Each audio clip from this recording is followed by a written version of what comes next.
What's up, guys? This is YogiZilla, episode 150 of HorsePLAY Live Uncut. Ooh, and I'm still having frame drops. What the heck is that about? What is going on today? I restarted and everything. Huh. Must be Comcast doing what Comcast does best, providing shitty internet. Good lord, what is that? I've never had that. It's like 16%. Well, should be recording fine. Anyway, 150 episodes. Crazy. We're gonna do a big thing about this, but you know. Can you unhost this person so I can start? I can hear Fade in the background.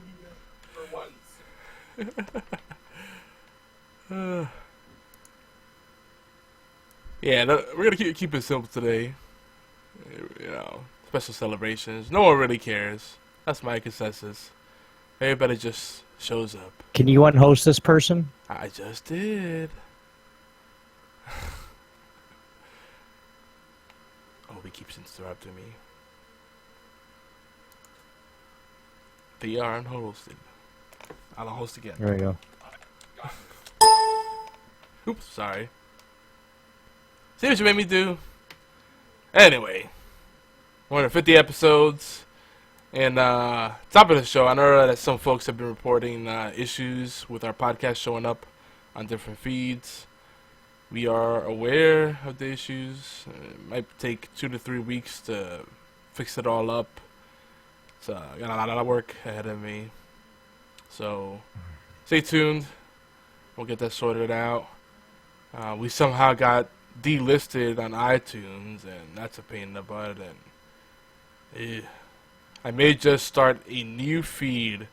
So if you check Stitcher or some other service and you only see like 10 episodes, that's probably why. Part of the issue is problems that iTunes is having, and another part of it is size limits on RSS feeds. If you have a big feed, and we've been doing this close to 4 years, what ends up happening is things break. So we hit that tipping point, apparently. So there you go. That's in the nutshell. Part my fault, part Apple being Apple. That's why they're Crapple. Thanks, Crapple. But shout out to Robbie Wheat, aka Nobodies, for giving us a heads up on that. And we're starting a little earlier today too, because he hasn't been able to listen at work like he usually does. He's about, I think he said he was just like 10, 20 episodes behind. It's a lot of episodes. A lot of episodes. You gotta unhost again. They automatically start hosting her again. Yeah. That's the way Twitch works now. I'm surprised Nightbot's not. Nightbot should be working.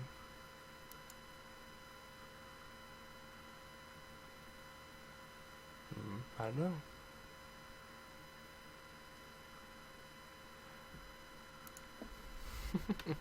It keeps wanting to host Stacy because she is wonderful. Well, anyway, but when you're ready to actually start streaming, then I'll unhost because it'll keep trying after a little while. That's the way Twitch set it up. Twitch is trying to do internally what Moobot was doing just fine. But at least this version is free. But apparently not. Doesn't work the way it should. Anywho, I'll keep rambling on while Obi does whatever he's doing. Fantasy Football Week 8. We'll talk a little bit about that. Got a lot of Xbox One talk tonight. Maybe we'll get a chance to get into some deep TV talk. Probably not, so probably just go through that real quick. Though with all the fall TV right now, you got Arrow, The Flash, Agents of S.H.I.E.L.D., Exorcist, which, you know, it's a Fox show and it's good, but it's a Fox show, so you probably don't want to get attached. Prison Break is supposed to be coming back at some point. The DC show is out too. The new one is a Vixen. Legends of Tomorrow. Oh yeah, Legends Tomorrow. Yeah, yeah, yeah. And they're doing some cool crossover stuff with the other shows. Supergirl. The Supergirl start? Yeah. Oh, I missed it then. Because I kept checking and I didn't see it. So that's another one to catch up on. How about Actually, I think Supernatural? the Supergirl's a summer show. Supergirl. Yeah, is it a summer show? I think it is a summer show. I think it just ended. It ended months ago. It's on Netflix, so Yeah, I don't think it's the back. whole season's on Netflix already. So The what was the other show? Van Helsing, but there's another show I was thinking about. Because DC has another show supposed to be coming out, Vixen, but I don't think that's gonna come out anytime soon. Oh, Supernatural, is that back yet? I don't know. I haven't heard anybody talking about it. Of course, The Walking Dead is back, and yeah, if you're not caught up, I'll be nice. We won't talk about it really. If I do, it will be very general terms. But for me, not the strongest season premiere they've had, but you know, they did what they had to do. They checked off some boxes, and they're moving along some narratives. So while I wasn't a big fan, I see why they did what they did. Yeah. I don't know. I think I usually don't get into shows even if I've been watching them for the last however many seasons. I usually don't get into them till about halfway through the season. Just saying. Like I would rather have 5 or 6 episodes stacked up to where I can watch them back to back to back to back to back. Because shows like Once Upon a Time, Cliffhanger City, where they end on the where it's getting ready to drop. We'll see you next week, bitches. You know what I mean? It's just like, ugh. Yeah. Yeah, Once Upon a Time, I wait for it to be finished, and I watch it all, kind of marathon watch it. The Walking Dead tends to be stronger every couple of episodes starting up, and then every last 2 episodes of the half. So, you know, they always break up each season to 2 halves. So you have at least 8 episodes worth watching. The rest could be considered filler. Hey, there's Robbie. Just in time. We're doing a little pre-show right now. But we might start the show early. Strike while the iron's hot. Plus, I'm having some internet issues. No, we need to start right at about 11 o'clock. Okay. Because Blades is doing one last thing with the team, so I want him to be able to talk and communicate, so I don't want to start yet. Okay, doke. Well, probably just get the TV talk out of the way now, get it out of our system. Lucifer has also been good. That's been good. Are you going to put up a different video for pre-show? I can split them up if you want. I'm not recording, actually. I always put up a video for the pre-show. Oh, okay. Well, I'm not. Well, because when I do it, I just like I'm streaming right now. But then when I would get ready to start, you say, when I say go, and then you wait 15 seconds, that's when I hit the record button. Yep, it all gets recorded on my side. Okay. Yep. Because you never know, you might have get a quotable. You can use it in a little blooper type of thing. You know, you got stuff you could do. Yeah, so Robbie, how you liking Battlefield 1? We're gonna talk a little bit about that. I think I'm the only one playing it. Oh, you want to play it? I do want to play it, but I just can't afford. I can't afford any games right now, man. I just can't. Yeah. You got a code? I wish. I only have it because someone was very generous. They want to remain anonymous. Well, if somebody like, it's always like that. If somebody wants to give it to me, I'll definitely play it. But I'm doing quite. I don't think I really have time to play it right now because we're ramping up really, really hardcore. We're possibly got a team together, a full team. They're practicing like crazy. possibility that we have a team in MLG Vegas in December or November, December, yeah. So the weekend that I'll be in Florida, but I was already told Miss Fifi's like, well, when we're doing family shit, and like, you need to be 100% with us. Like, I will be. I'll just periodically be checking my phone. Because, I'm sure I'll get texts, hey, we made it past the first round. Hey, we're past the third round. Hey, we're in the top, we're going to TV, Oops, sorry. Might have to jump on a plane for Sunday and then come back. I just get the dirtiest look from Fifi ever. The hell you are. She said, I kill you. Yeah. I kill you. Yeah. I love my better half. But we like our time apart. It's almost like, because, anytime if you have a team of whatever, anytime you do something, you want to be there for the first, the first tournament, you know what I mean? Just kind of something. But we planned a vacation a year ago for Disney. So I can't skip out on that. Because even to skip out and go there for a day would be just more money than anybody really wants to spend. Like, all right, where are you going? Well, take me to the airport so I can get there, and then I'll leave Sunday night, come back. No, it's not. No, fuck all that. If the team magically gets top 8, I'll kick myself in the ass later. But being, if the team does good, all I'll have to do is talk to MLG and get, all the recordings and all the videos and all that other stuff that they did, and and I get them. So it'd be something good to have, especially if they do it. We start doing little videos about how they're doing, how they're progressing, stuff like that. Should be cool. A day in the life of Phalo. All right, real quick. That's even if they're ready. So yeah, let's test this out real quick. Put that coffee down. Yeah? Yep. All right, we're good to go. So yeah, we're doing that. We're going back to old form, doing a little pre-show, a longer pre-show than we have in a while. Right. Well, we still got time. We still got time. Yeah, we got a few minutes. BFT 9000 in the house. This is a quick heads up. We won't talk too much about Extra Life, but it is a week away, and I will admit I'm very deflated, and I've just kind of lost my super hype. But things happen. Why? Because people are disappointing. That's the Not that many people signed up.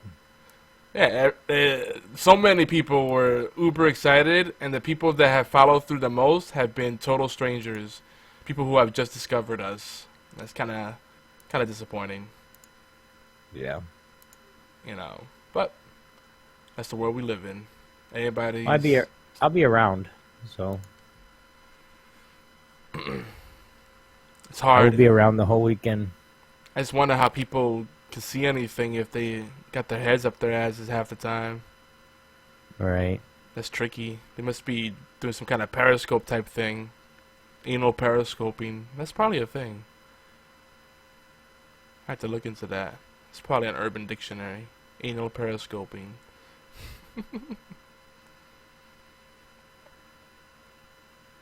BFT is doing some miniature painting for Warhammer 40k.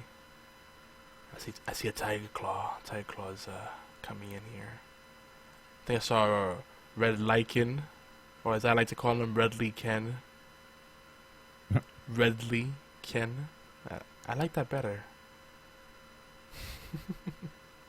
You see, I'm used to the spelling of Lycan, Lycan, Cken, and I just think the name Ken, as in Kenneth. So,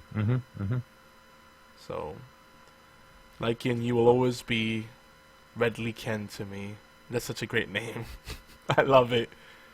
I don't know why, it makes me smile. Red Lee Ken and his friend Blue Lee Ken. Yeah, see? He parted after I said that. Aww. Like, why are you trolling me, son? No me gusta. Oh my. Halloween next week.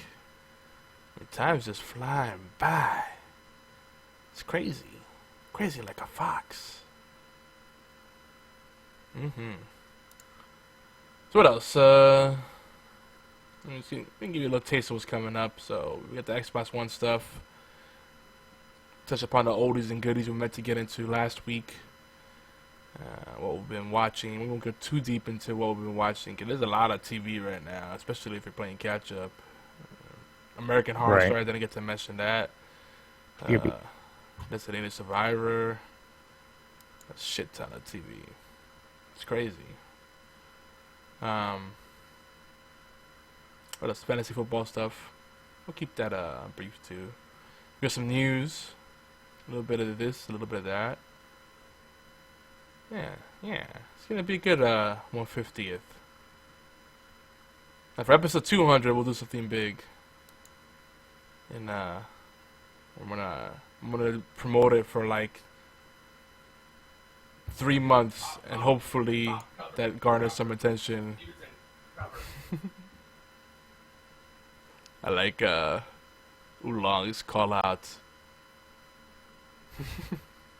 Flank 'em! Flank! Flank! Go, go, go! Blue team, go! Red team, go! Bullfrog! Bullfrog! Yeah, I know. That's Purple funny. Donger! Purple Donger! Oh, Purple Donger! Oh, I said Purple Donger, not Blue Donger. Oh, come on, Idiot, guys. baby.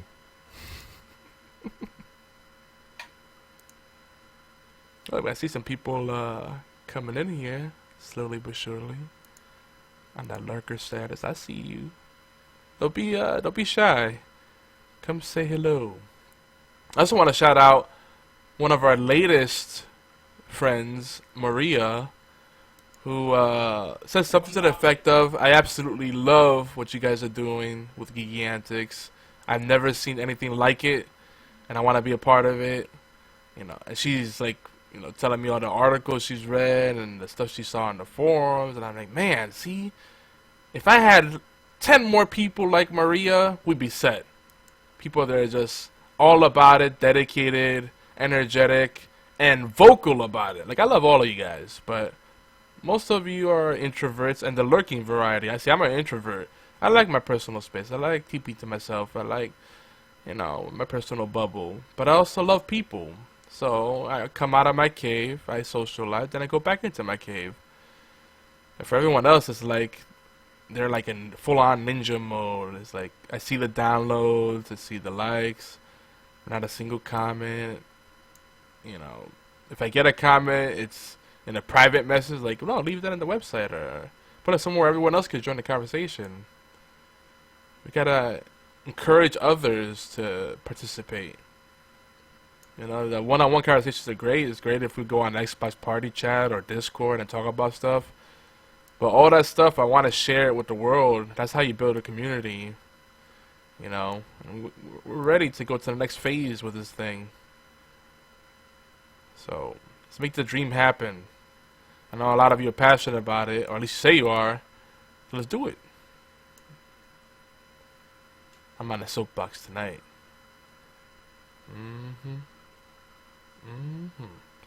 Well, but you let me know when you're about ready to start, because I'll keep ranting and raving. This is the new segment, the pre-show pre-cum. You're welcome. That's right. And you can't have that. That's Geeky Antics property. Pre-show pre-cum. That's ours now. You can't have it. You can share it with us. You can share. You can share in the greatness and the lulls, and enjoy it.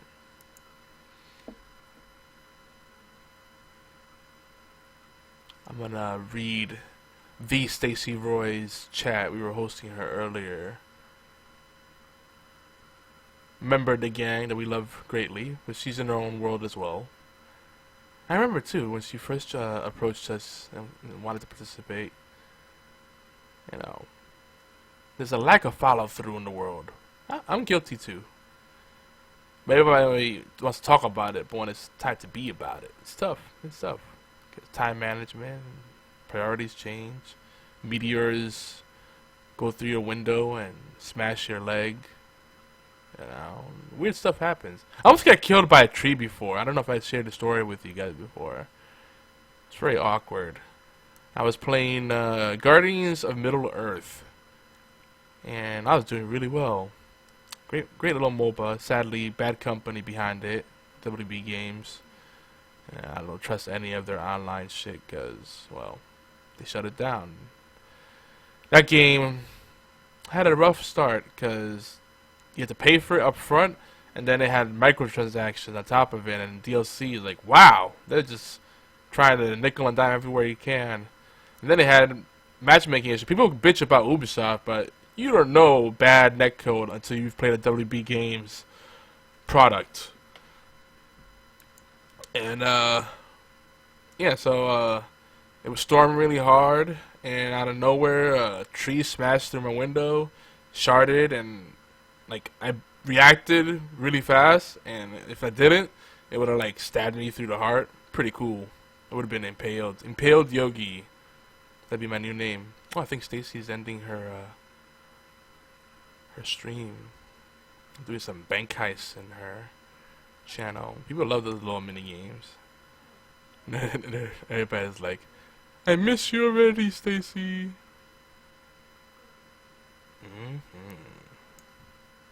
We love you, Stacy. You're not just a pretty fish, you're a cool gal.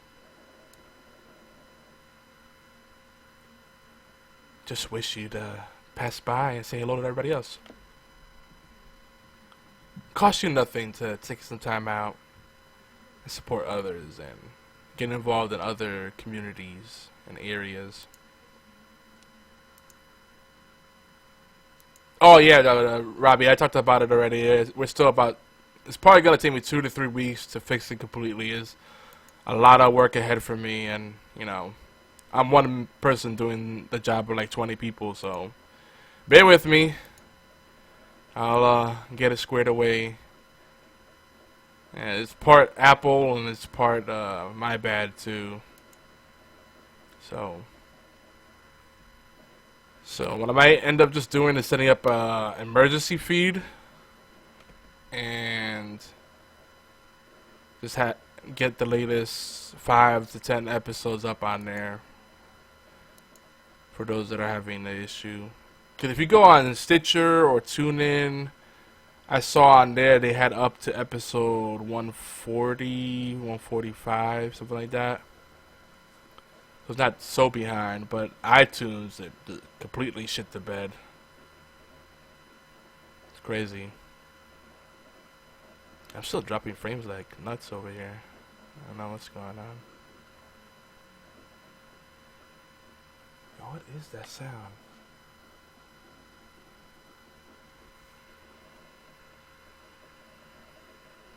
Yeah.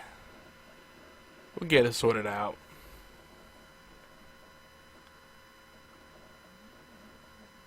It's a weird sound. I'm hearing like, it sounds like popcorn or gunfire. I don't know what that is.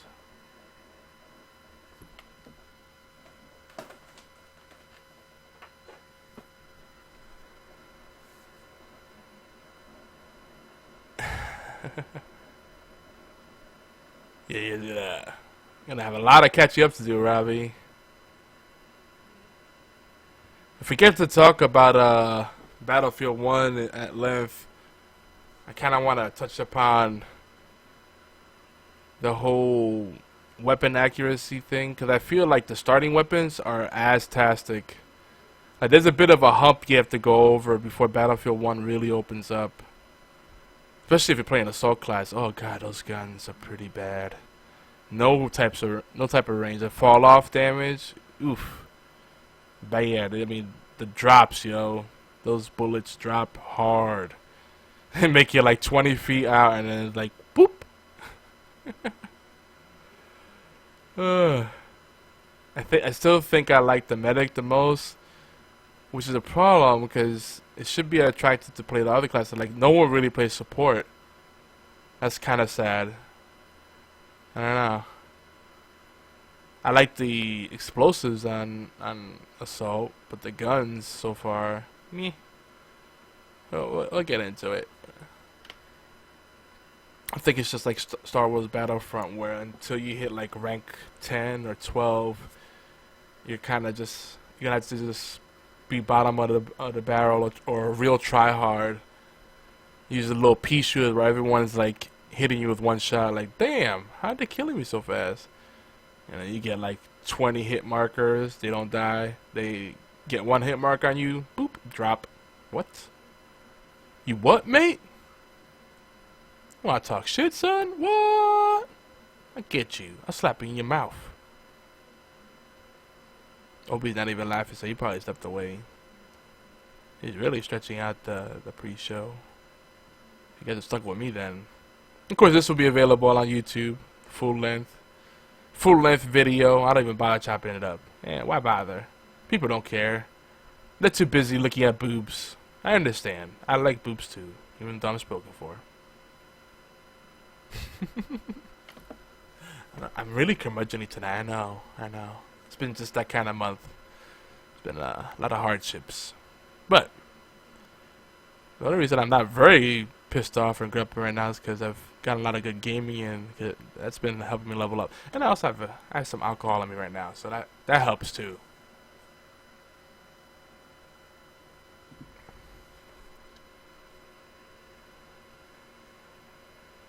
Oh yeah, it's a big difference, a big jump from Battlefield 4. Sometimes when I play Battlefield 1, I just want to go back to Battlefield 4. Because I put a lot of time into 3. I barely got a chance. Like by the time I jumped to Battlefield 4, everybody was kind of moved on to the new hotness. It is a great game. I don't want to knock it, but starting off, it's like, yeesh. I mean, Battlefront has the same problem.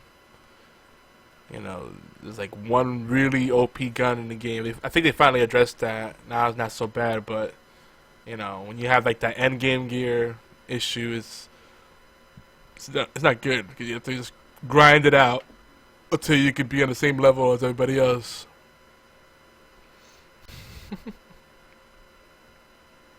Oh man, if I had known this, I would have had a cigarette. It's already 11:11. 1-1-1-1. Oh, you know, there's a pay-per-view this week. I think it's Hell in a Cell too. Oh yeah. Good lord, everything's just piling up. Of course, every game is having Halloween themed events. That's another thing that's hard to keep up with. They're all trying to get you hooked. It's all a grind. Neverwinter has something. Elder Scrolls Online. Gears 4. The one that's the least of the grind is Rainbow Six Siege. You get the little skeleton key charm or whatever it is. Just by being MVP. Now for some that might be hard.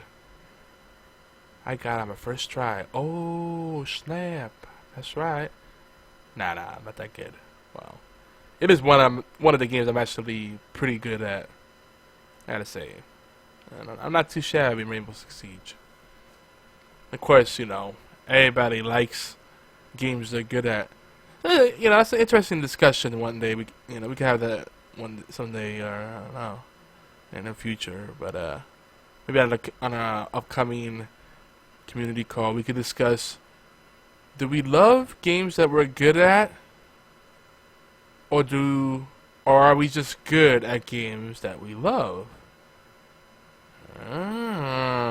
Making you think, isn't it? Is your mind blown yet? Alright, Robbie. Robbie's got less than an hour to chill with us. So I might just start this up with or without Obi. Okay, go ahead. He said, go ahead. I think I will then. You guys ready? Yeah, let's get this bad boy started. Here we go. You are listening to an All Games Radio Network broadcast of AllGames.com.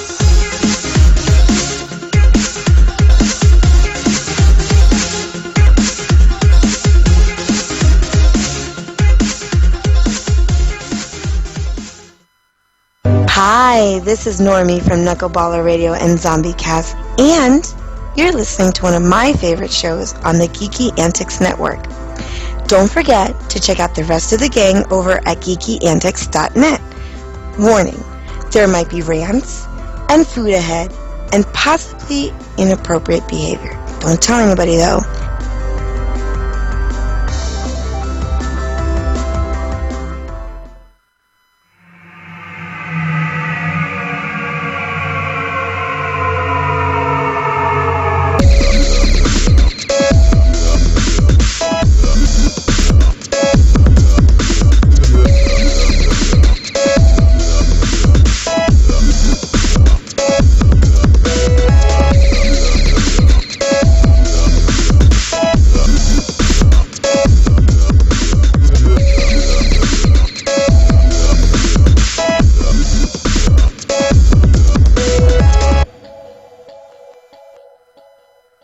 Welcome back, geeks, gamers, ninjas, robots, and whoever else listens to this damn show.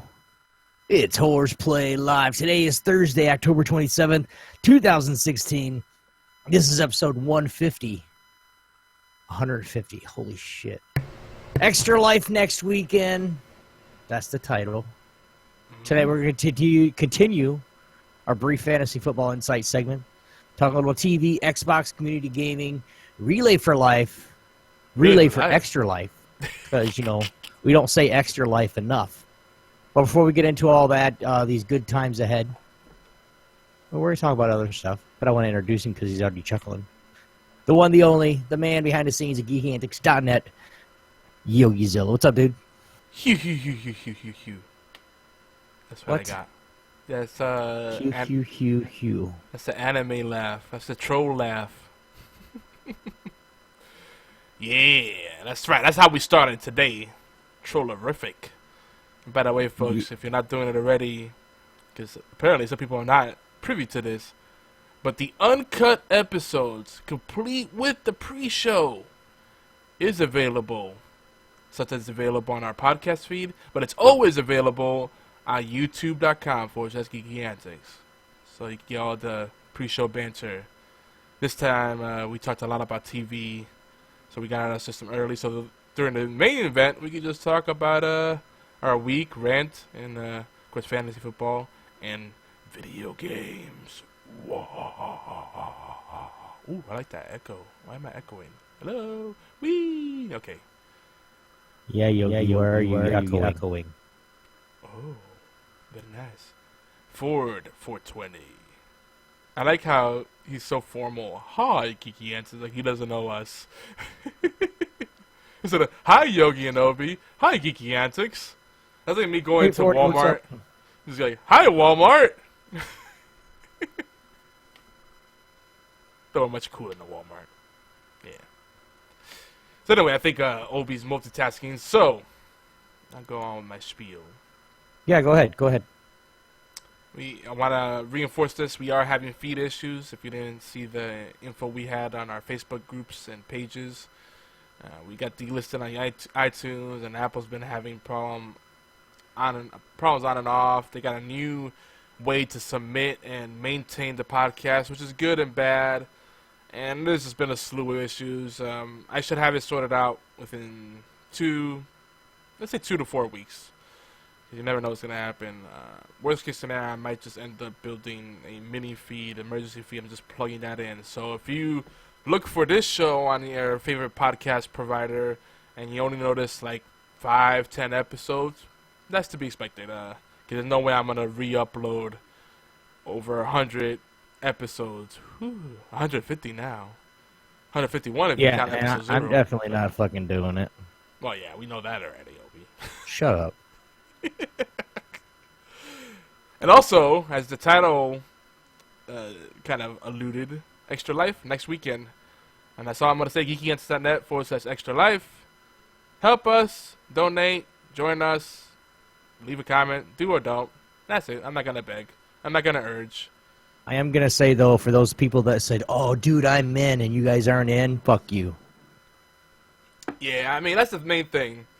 Like, at this point, I love the excitement, but if you're not going to follow through, don't make commitments you can't meet. Like, it doesn't take anything for you to sign up to be on the roster, even if it's just a name. I met some people, they joined us on Facebook, because we met through games. They joined us through the Xbox Live Club or whatever. They like what we're about.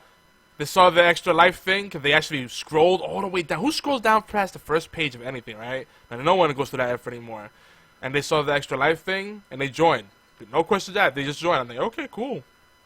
So, I mean, even if it's just a head count, there's unity in numbers. I encourage other people to do it because very few people want to be the first to take that step. And when you see other people doing it, it's like, let's do it. It's like, I guess we're sheep these days. It's like, if someone tells you if someone gives you a soda and says, hey, drink it, and you don't know them, you won't drink it. But if someone shoots themselves in the foot and all your other friends are doing it, oh, yeah, I'll do the same thing. Let me shoot myself in the foot. Why not? It's cool. Everybody else is doing it. Think for yourselves, folks. Come on. Take the first step. Friends can give you a bag of poop and you'll smell it if they ask you to. Like, hey, smell this. This is cool. Oh, yeah. Even though he's your friend, you'll smell that bag of shit. Yeah. That's the trust fall dynamic right there. It's like, hey, let's jump over this cliff. It's like, but nope, let's just go. Okay, cool. The few friends that I got, sorry, I'm not gonna smell no bag. I'm not gonna. Hey, let's just jump. No, I'm good. Yeah, you need to be equipped with that feather thing in order to survive a fall like that. Yeah, slow fall. Slow fall. Yep. Yeah. Cast slow fall on you before you jump. The trolling in video games. I haven't been playing WoW at all or anything, Oh yeah, not at all. Yeah. I think Ford wants to jump in here, so we will be taking some calls tonight. Hopefully, we'll get through all the main stuff. We do ask as we bring people in. This is not aimed at anyone in particular, but as we go through our spiels, our intros, you should know the segments by now. Let us get through it, and then we can have the open dialogue. But if we keep interrupting it, and then we go off on tangents, the derailing is cool. That's part of what we do, but we also would like to cover some topics too. Like, it's not cool when you have a whole episode as like, so tell me about your week. Well, this week say, guys, and then went to the doctor. That was last week. I couldn't help it. Sorry. Hey, look. I said no single person. There's multiple people that do it. I mean, clipping happens regardless, no matter how long you've been doing radio or podcasting or anything that stuff. But yeah, that's gonna happen anyway. Some people are really bad about it. Like, just do the 1-2 count in your head, and if there's a 1-2 count, or even a 1 count. You go through a 1 count in your head, and no one says anything. Then you can interject. 1. Yeah, definitely. How's it going, gentlemen? Oh, hey, Vordy, hello. what's going on, buddy? Just been enjoying Farming 17. I was gonna ask how you guys are liking that. I haven't had a chance to stop by one of his streams, Gunner streams lately, so I'll just say hi to you guys. But how is it? Well, I started 3 this afternoon and just got out. Yeah, but you guys got them freaking 100 people farms and shit. So like you have. Oh no, we don't. You don't have that anymore? You can have that many people in Farming Simulator on one farm? No, 16 tops. Oh, that's still pretty good. Dude, can you imagine 100 people in the Farming Simulator just like It'd be chaos. But what kind of farm could afford that big of a staff too? That's crazy. You couldn't keep up with it then. Yeah, that's... If you needed 100 people to work, yeah. I mean, it's like olden days on the cotton farm. I'm not... let's go to the next subject. I just realized what I said. Oh, I wasn't meaning it like that. I'm just. So what do they got on? What has he got on there? Is it like, does he have just the 3 animals or defaults, or has he got mods for new animals? What? Right now, they did add pig in, so you got pigs, sheep, and cows. And then the chickens, you don't buy chickens anymore. You just pick up the eggs. There's automatic chickens there for you. Oh, cool. So if you guys want to see any kind of Farm Simulators 2017, go check out twitch.tv/GunNGamers. And that's with a Z at the end. Go check him out. Do you know his stream schedule? Well, Saturday we are going to do our 24-hour stream. We're starting at 11 o'clock in the morning, and we'll be finished by Sunday, 11 o'clock in the morning. Okay, so if you guys want to see that, go over again, twitch.tv/GunNGamers. Gunnin. It's no G. It's GunNGamers with a Z at the end. He'll be doing the new Farm Simulator 2017. So go check that out. And 40 will be there. See Brandon on the front page there. Go check him out, guys. It should be fun. And when you go there, say, hey, where's Obi? And I'll try to answer from there. I had fun with that game, especially fighting with tree stumps and stump cutters. Damn those things. Well, I'll let you know, they improved it so wonderful. We had a massacre of tree cut down last night, and it did not lag until the end. See, so they improved the tree cutting, basically. They improved the tree cutting, how many trees you can have down at once. Oh, that's cool. Taking the loads to offload them. Your trees don't fall off the trailer the further you drive away anymore. See, I had trouble with just one tree stump like that. One tree stump was my nemesis. He would not go where I wanted him to go. That bastard. I think I have a clip up on our YouTube channel too. It's pretty ridiculous. That tree stump was laughing at me. Anyway, moving on. Oh, do we have you now, or are you still distracted? I'm still distracted. Keep going. All right. So tonight on the show, folks, we got some news covering gaming, tech, and even finance and some other shit. We'll have some light. I'm gonna say light NFL talk. I'm gonna try not to get too deep into it. I know a lot of you are like, "Whoa, sports," or "Whoa, football." Let's talk about other sports. I was like, "Wow, it's football season, so get over it." And I know the World Series is going on and blah blah blah, but you know, you'll be fine. I'll talk a little bit about what we've been watching, but mainly what we've been playing. A lot of video games tonight. And really, nobody really cares about baseball anymore. Aww. I've met a lot of people that don't really care about baseball at all. It's a shame because it's a national, it's our national pastime, and I do love. Cubs the are in the playoffs, though. Go Cubbies! I know Fado's happy. Oh, we both are. I'm a Cubs fan too. So like, that's yeah. Don't ask. Like my dad's he's been a Cubs fan, and we kind of like both. We both like the Tigers and the Cubs. If they're not playing each other at any point in time, we kind of root for both. Tigers really suck because it's the Tigers. It's kind of like the Lions, just in a different sport. Yeah, good. Do we mention Extra Life, guys? Yeah, Extra Life. You should join the cause, guys, at least. And if you don't join with us, it's okay. We're not going to be mad at you. But please comment, share, donate if you guys would like to. If you can't donate and you just want to be a part of it, please join the team. Let us know. There's still a week left for signups. Go to YogiZilla at geekyantics.net. Mail at geekyantics.net if you don't can't remember the YogiZilla part. But, of course, if you want to go find all the information that you need, geekyantics.net/extra life. Yeah, and I had originally hoped that we'd have people registered on our team a month out from the event so we can have an orientation, get everybody overlays and graphics they need to promote it. But since that didn't happen, what's going to end up happening now that day, that weekend, and that week, I'm gonna be just not sleeping. Cause I'm gonna have to be paying attention to the channel and see who's streaming and just run around like a chicken down my head. So thanks for that, guys. Thanks. Good job. I'm not bitter at all. Anywho, You can send me and Blades the stuff. like I said, Is it on the drive already? that's the thing. I was really hype, and I was getting all the stuff together, and I just quit because like the interest wasn't there. No one was following through. Like saying you're gonna do it and not signing up is two different things.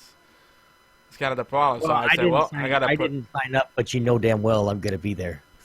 So, yeah, that's my fault for not signing up. Mm-hmm.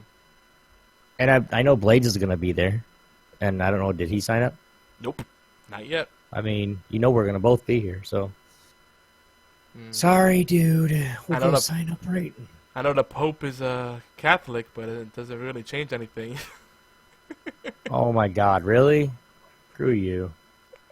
Like I said, it's one thing to have a private conversation, and then another thing to have the roster. You know, people look at that roster, they know that a lot of people are involved, but then they look at the roster like, what the hell? What happened? So everybody decided to be lurker status, so... You know, it sucks because, I really was hoping we could do it really big this year. At this point, it's going to probably be a 2 or 3 day affair. And hopefully we'll get it right next year. But shout out to Chris and the other people that did jump in and already drove some donations and actually, followed through and been sharing. Everett Douglas, shout out to you too because I seen you keep sharing the link and promoting it to people. So, let's get the word out. Yeah. Don't forget you can join us live. We got chat rooms over at allgames.com, twitch.tv/geeky antics, and of course the Discord. Good places to connect. I'm IRC right now. I should get on there. Anyway, today, you know what? We're not even going to do the spiel. I'm not even in the mood to do the spiel. That's how deflated I am, guys. And then we're not going to talk about what the show's about. It's about geek culture and us ranting and raving and being bitter sometimes and punching things right in the face. But, folks, let's just jump straight into the obligatory news. Got some news to talk about this week. So last week we talked about the big reveal of the Nintendo Switch. Fine, I won't do it. Well, I'm going to keep moving along. That's the mood I'm in tonight, Ovi. You want to do it? Go for it. Come on. I want to hear. Yeah. No, Yogi doesn't want. He's in a mood. I am in the mood. I'm allowed to be in the mood. Yeah. When people do make commitments and do not follow through, it disrespects my time. I don't like I understand that. But don't take it out on me. I know. I keep it real, yo. This is because at first I said I'm not doing nothing. So, like, I'll be around to support and talk to the streamers and everything, and I wasn't going to do anything. So, I didn't do anything to you, homie. Mm-hmm. Now, are you ready? Yeah, let's go. Jeez. And now, it's time for the obligatory news and rants. Ding!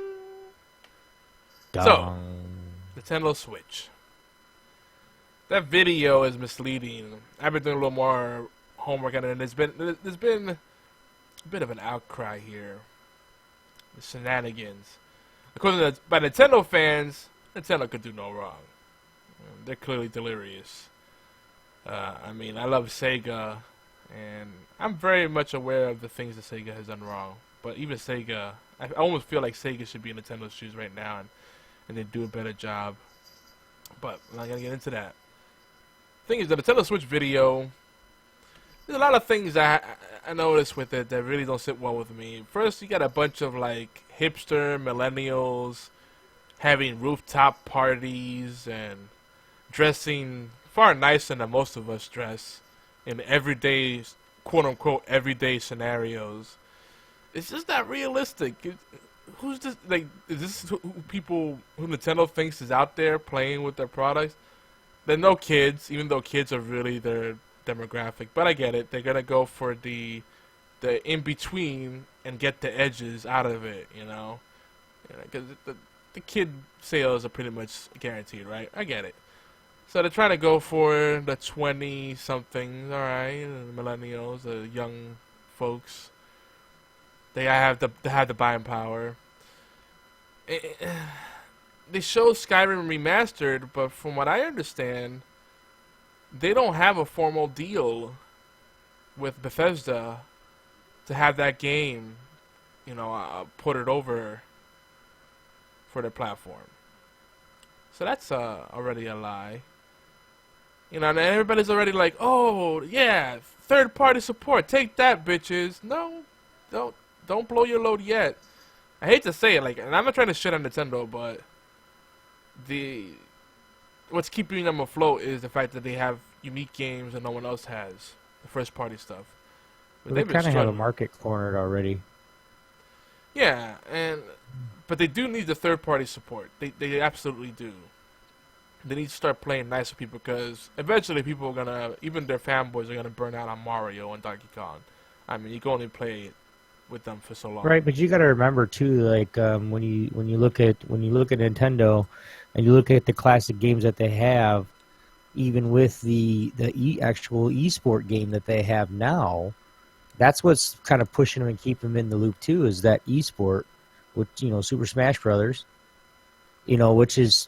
You got so many things that they're doing, especially since the tournaments are starting to need a little bit more money for prize pools and starting to ramp up a little bit. I mean, you got to think about esports in general is ramping up. Yeah, but as much as I love Smash, they limit the growth of anything esports or online because their online infrastructure sucks and they suck at supporting third parties. And when I say third party, I don't mean just developers, I mean the community. Anytime someone mentions something about Nintendo on YouTube, good or bad, they take it down. That's bullshit.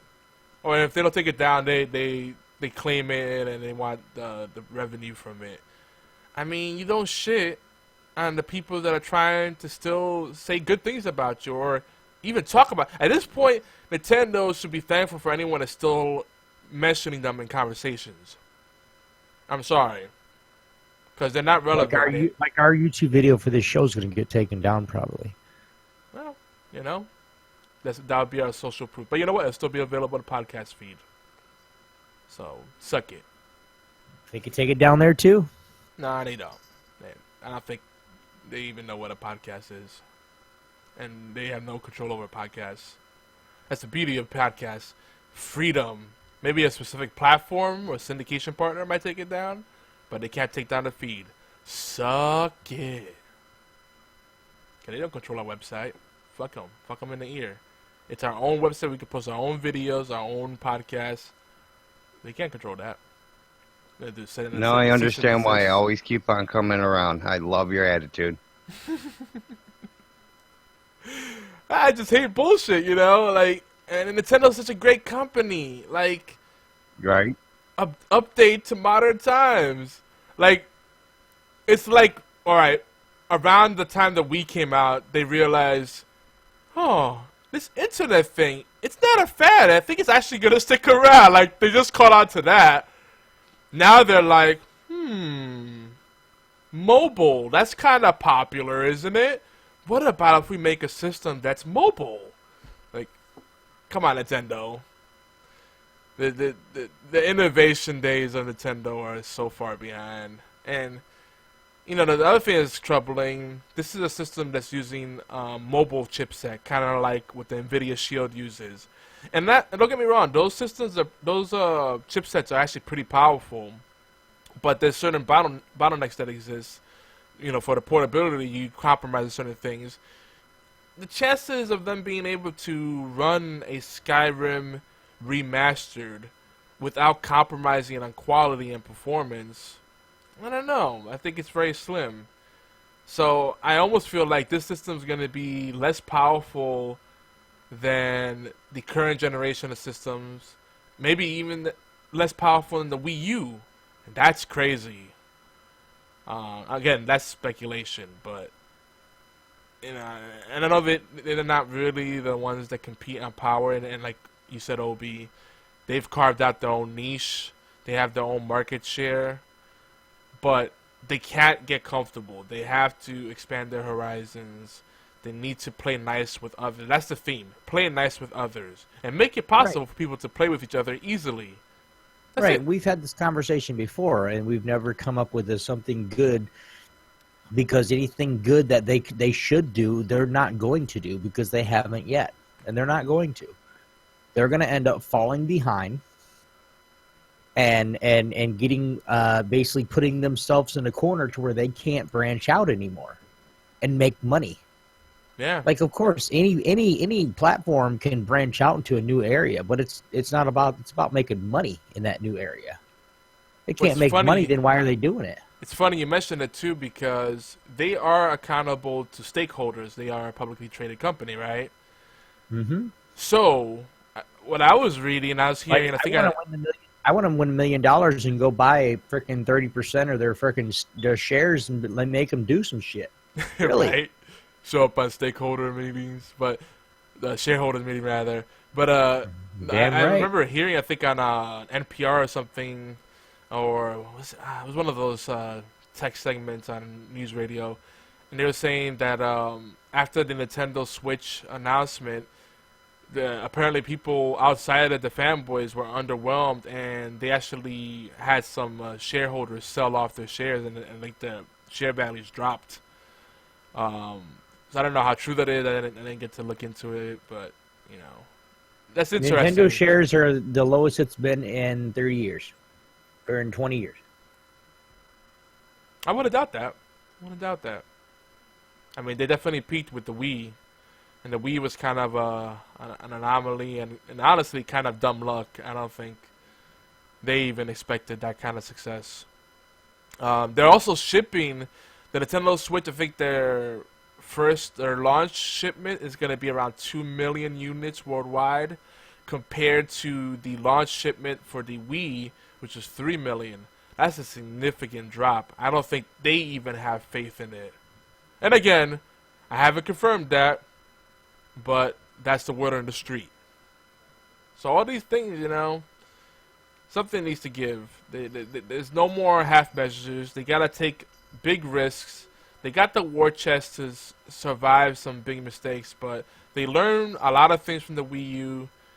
You know, obviously by changing the name of this console, that was a smart move, because brand confusion is a bad thing. They call it the Wii X.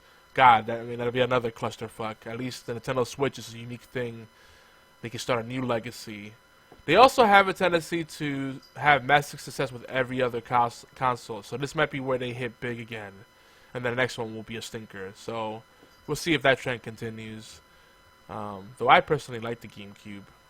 Well, the huge commercial success. Right, Nintendo Company Ltd is at 25,000 a share. Still, that doesn't sound right. Yen?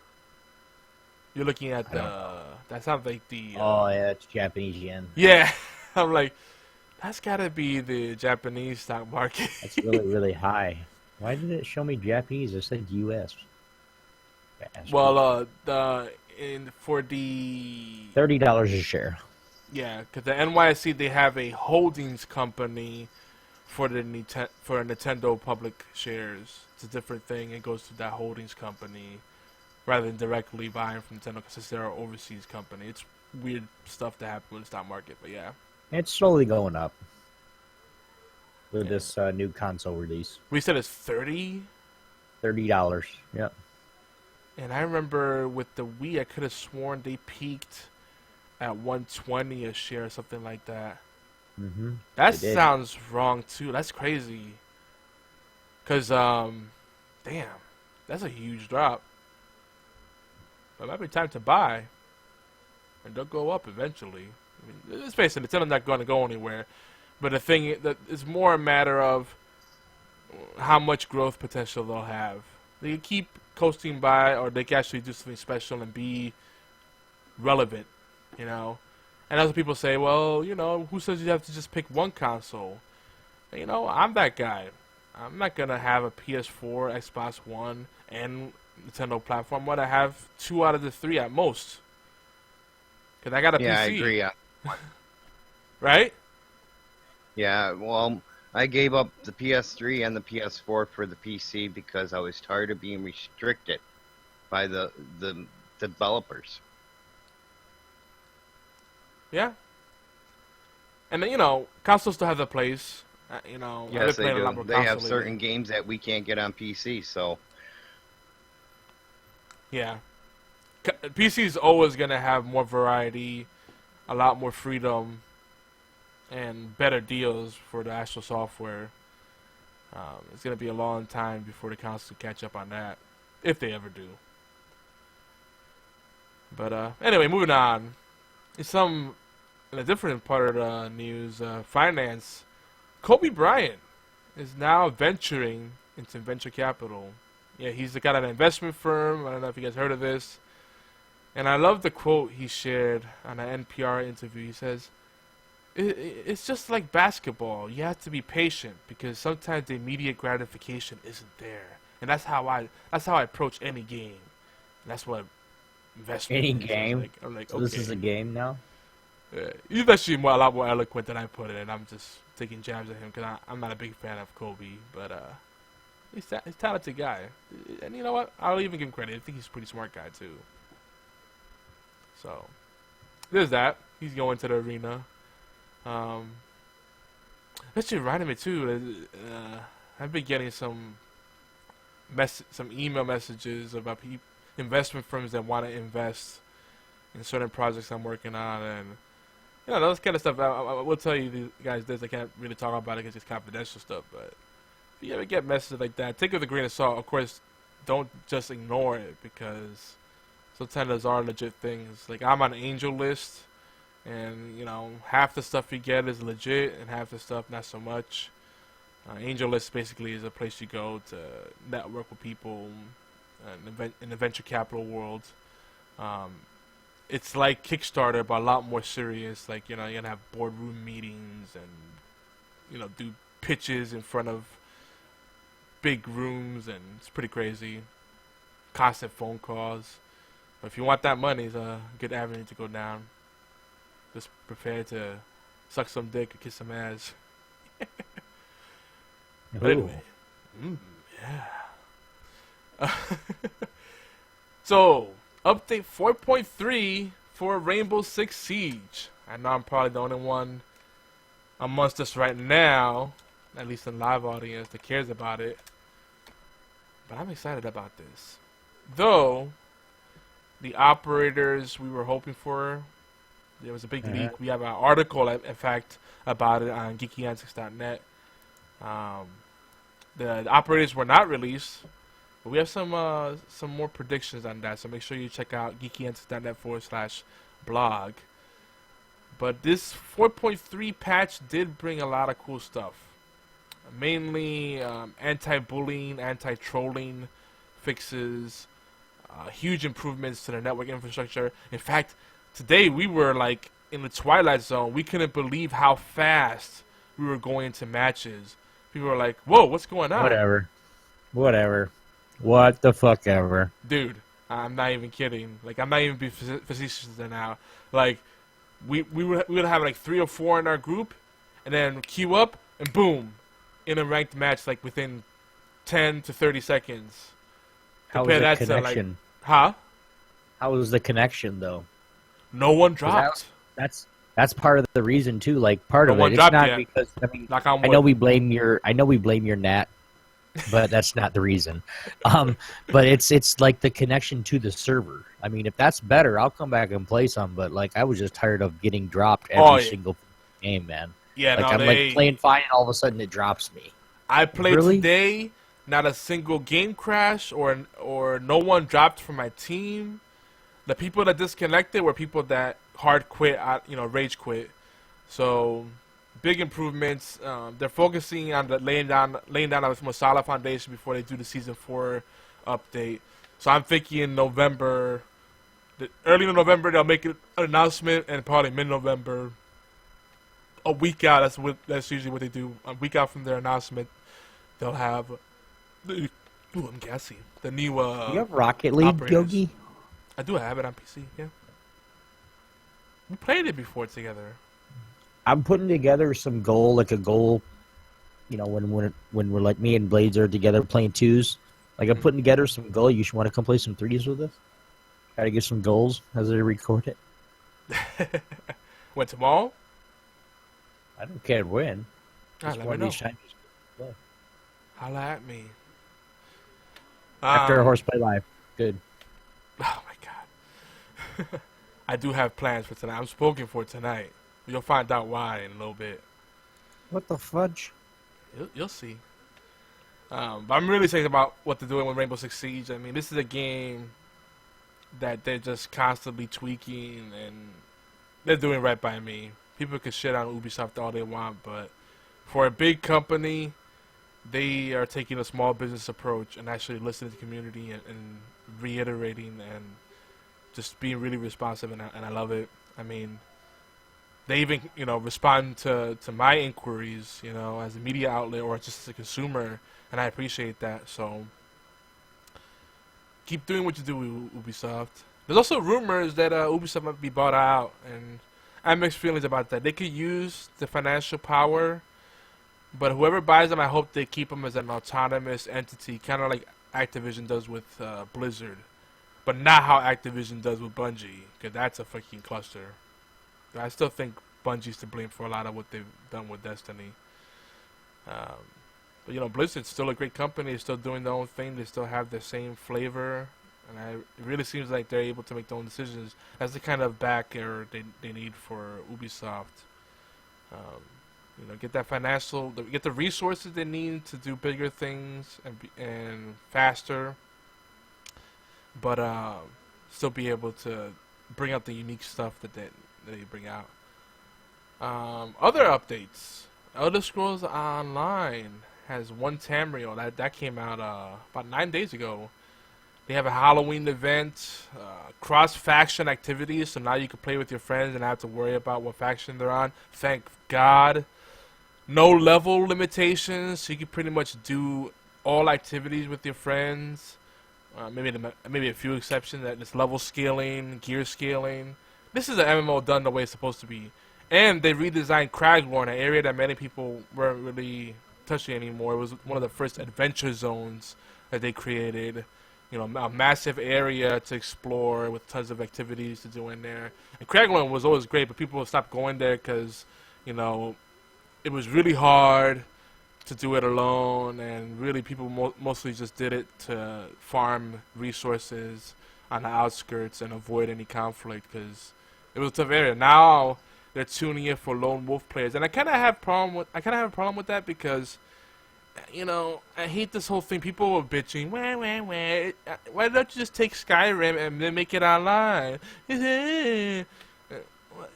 No, this game is close enough to Skyrim while it's being its own thing. Why do you want Skyrim again? I don't get it. Like, why would you want the same thing? You already played Skyrim, you fuck. Anywho, Elder Scrolls Online is still a great game. The only reason I avoid it is MMOs are evil and they are time sink. But I'm probably going to end up coming back to the game before the Halloween event's over, and I'm going to try to get my free mount and skins or whatever they're giving out, and God, I hope I don't get sucked into it because I can't afford it right now. But it's definitely reduced it out of the grind. And I think that's all the headlines, at least the stuff that we found noteworthy. And of course, time to vote's coming up soon. I guess is that. Anything? We mean Yogi, guys. I was going to ask you, Obi, is there anything else you want to bring up? Jerk? No, I'm good. Look at that. I got no news. Yeah. He makes that comment, but he didn't bring any other news items to the table. Look at that. What a jerk. Fine, I'll plug myself. You gonna plug yourself for the news? That's not news. You always plug yourself. Waka waka. Yeah. Obi, you ready? Anyway. You know what's next, right? What? Oh, you know What's what's next? next. Yeah, I do. Quickie. Kitty. Giggity. Giggity goo. All right. Fantasy football week 8. This week we're going to keep it simple. Kind of just talk a little bit about what's going on. Yogi fucking destroyed me. Go, Yogi. Oh, I came back a little bit. You didn't beat me too bad. Dude, I had like 80 points sitting on the bench. It was bad. You did come back towards it's like everybody that you talked about taking and make sure you pick up, you'd already picked up prior to the show. So like I was like, man, I want to pick up. I want to pick up a few like we was talking about. No. That's my strategy. I stashed the players so you can't have them. I know, I saw that. But you said you were talking. You said you were gonna talk to Fatal and get professional advice from him. So I think, okay, well, I'll just pick up the players I recommended in our league. Nope. So, folks, don't forget, if you do want our casual perspective, our scrub insights, you could always contact us at Geeky Antics. You know, use the hashtag Fantasy Football. Get other people on the conversation. Again, think about the grander scale. You can also email mail@geekyantics.net. It's our general catch-all email address. And we'd love to theorycraft with you. We also have the Facebook group, Fantasy Football and Sports Theorycraft. Look that up. Or if you just look up Sports Theorycraft, we should be the first hit. I'm also excited to say, I'm super excited. On Bing. And Google, we're already on the front page. But on Bing, we are now the #2 search. If you search on Bing for Geeky Network, #2. Yeah. So if you're looking for a Geeky Network, people will find us there. Yeah, we're moving up. People gotta find us. They gotta keep lurking, but at least they'll find us. So, do you guys want to talk a little bit about the Packers? Because I have a few things to talk about the Packers, but that we can move on. Yeah, sure. So the big talk this week, and we're kind of piggybacking off the past couple of weeks, because Jordy Nelson has been underwhelming. We're talking about whether you should sell him or not. Rest of the season, he's gonna be hit or miss. But I wouldn't even bother with him. Yeah, if you have him already, try to get a good price out of him. Wait for him to have one more big game and then sell him high. Because he's a boom or bust kind of player. I think Ty Montgomery and Devontae Adams are going to be the big receivers. And Randall Cobb, he's another one that I think is kind of boom or bust. And I think it's because he's on the older side too. So I don't know. I don't know what's up with him, but Devontae Adams look good, and he's had touchdowns in 4 out of 6 games so far, I believe. They had a bye week. Yeah, they had a bye week. Yes, 4 of the last 6 he had a touchdown. And I mean, last game he had like 2 or 3 touchdowns. This is a guy that's gonna become a go-to target while they lock down Jordy Nelson and Randall Cobb. They can't cover 3 receivers. Packers can't run the ball. You gotta believe, I say pick up as many Packers receivers as you can, stash them, and whoever has a hot hand, that's who you play. Devontae Adams, I think I would put over Ty Montgomery. Though this week, you may want to play Ty Montgomery because while they have no running back, they're playing him at wide receiver and running back. So that's a unique situation right there. He's a running back and wide receiver. So if you get both Ty Montgomery and Devontae Adams, I'll pick him up. Nobody's. I'll talk you later, Robbie. Hopefully we'll play some let's say fantasy football, some Battlefield this weekend. We should get Robbie. We should get more of our international friends into American football. That We have a one player in one of our leagues that's Australian, and I think this is his second year doing NFL fantasy football, and he's loving it. And it's great the kind of questions he has because he's just so excited about it, and it's just cool seeing that kind of energy.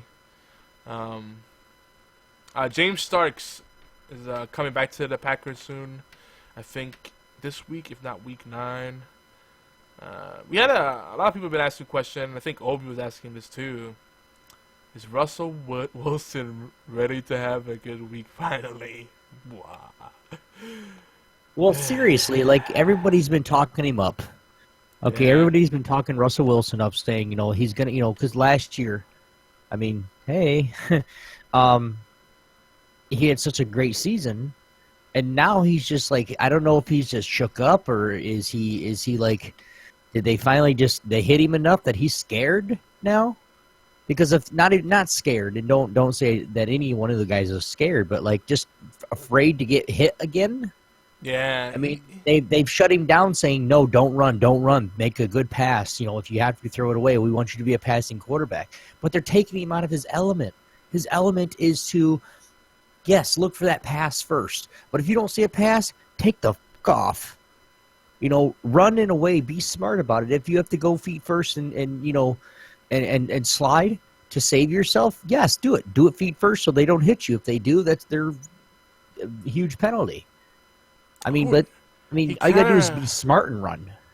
He kind of reminds It's like he's me... lost a step and he's scared to run. He's scared to get hit.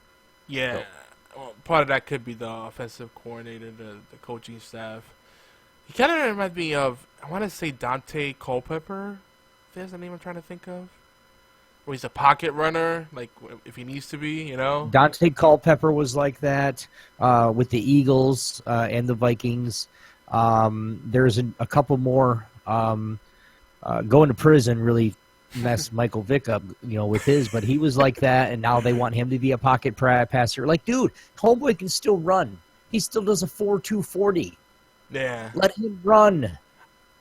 I think quarterback that can throw the ball like a motherfucker like Michael Vick and still run, but he's been to prison, so we're not going to make him the face of our team because we don't want a felon. Dude, goddamn, he got caught fighting some freaking dogs. Who cares? He did his time. You got the dogs away from him. He can't buy anymore. He can't own another dog now for the rest of his life. Okay, who gives a damn? He's playing football now. Leave him the fuck alone. Yeah. Well, I have mixed feelings about it, but I feel you. But I do want to say, I think at this point, with trade deadlines coming up in a lot of leagues, and that depends upon the commissioner, but most leagues I know, like week 10 or 11 is like the absolute cutoff, because week 14, 15, and maybe 16 is when you're doing your playoffs, depending on how deep your league is. Mm-hmm. So, yeah, you got to start making some tough decisions. I think this is one of those situations where you could buy Russell Wilson low, or if you're lucky, sell him high. Either way, I think you're okay. But for the playoff picture, all right, they got, who they play? The Buccaneers. And I'm talking about fantasy football playoffs, not actual playoffs. All right, so the Seahawks play the Buccaneers, who I joke about, but they're actually a decent defense in some aspects. But it's probably going to be a shootout. Panthers, not the defense we thought they were. They're kind of banged up, but I think by then they'll bounce back. So that's going to be probably a tough game, a low-scoring game. And then the Packers, I don't trust that defense. So they got a good schedule for the playoffs. Going into the fantasy football playoffs, however, they play against the Patriots. Patriots easy. Eagles, Bills. Bills are surprisingly a strong defense, so that's a tough one. Saints, that's a gimme. Cardinals, Cardinals sometimes look really great, and sometimes they're just Swiss cheese. Falcons, that's a gimme. I mean, I love my Falcons, but as far as the defense, oh no, wait, that already passed. Yeah, I'm sorry. There's the Cardinals and Seahawks and the Falcons game already passed. So the next one is the Saints. Yeah, I'm going too far back. So yeah, the next game, October 30th, is against the Saints. They have a good schedule. I would say they have a better schedule than most. It's favorable. It's time to start trusting Russell Wilson and Doug Baldwin, I would say. Rest of the season, possibly. Unless you really have much better options. That's what I would say. So, yeah. Russell Wilson, I think part of it is that they're trying to keep him fresh for the end of the season. Well, it's week 7, goddammit. It's the end of the season. There's still plenty of football left, man. They're probably being conservative. But they're freaking. Listen, I would put Russell Wilson ahead of Carson Palmer. I hate to say this, Phillip Rivers. You know what? He's my boy, but Derek Eli Carr? Manning. Who? Derek Carr. That's a tough one. That's my main right now, Derek Carr, and he's one of those quarterbacks where I really don't know if I want to take him out because he can have a breakout freaking game, and he still averages like 15 to 20 points a game. Yeah. So it's like I want to leave him in there for that reliability. Yeah. And that's like I'm holding on to him, and I mean I don't want you to get him and freaking play him, and all of a sudden have a breakout freaking 60-point game with. I Russell was Wilson. gonna pick him up. I won't lie, but I let you have him. I got him. No, before we was the talked, first I was one to gonna get a pick him up, quarterback. but I knew you needed a quarterback, so I think, all right, I'll let you have it. Because Phillip I had Rivers other has opportunities. been downtrending, and then Big Ben got injured. My QB situation isn't the best, but yeah, Derek Carr, Oakland Raiders. Oakland Raiders, one of the top offenses in the NFL on paper. Inconsistent, but they got tons of weapons. Latavius Murray's coming back. He can make catches too. I mean, I like this team a lot.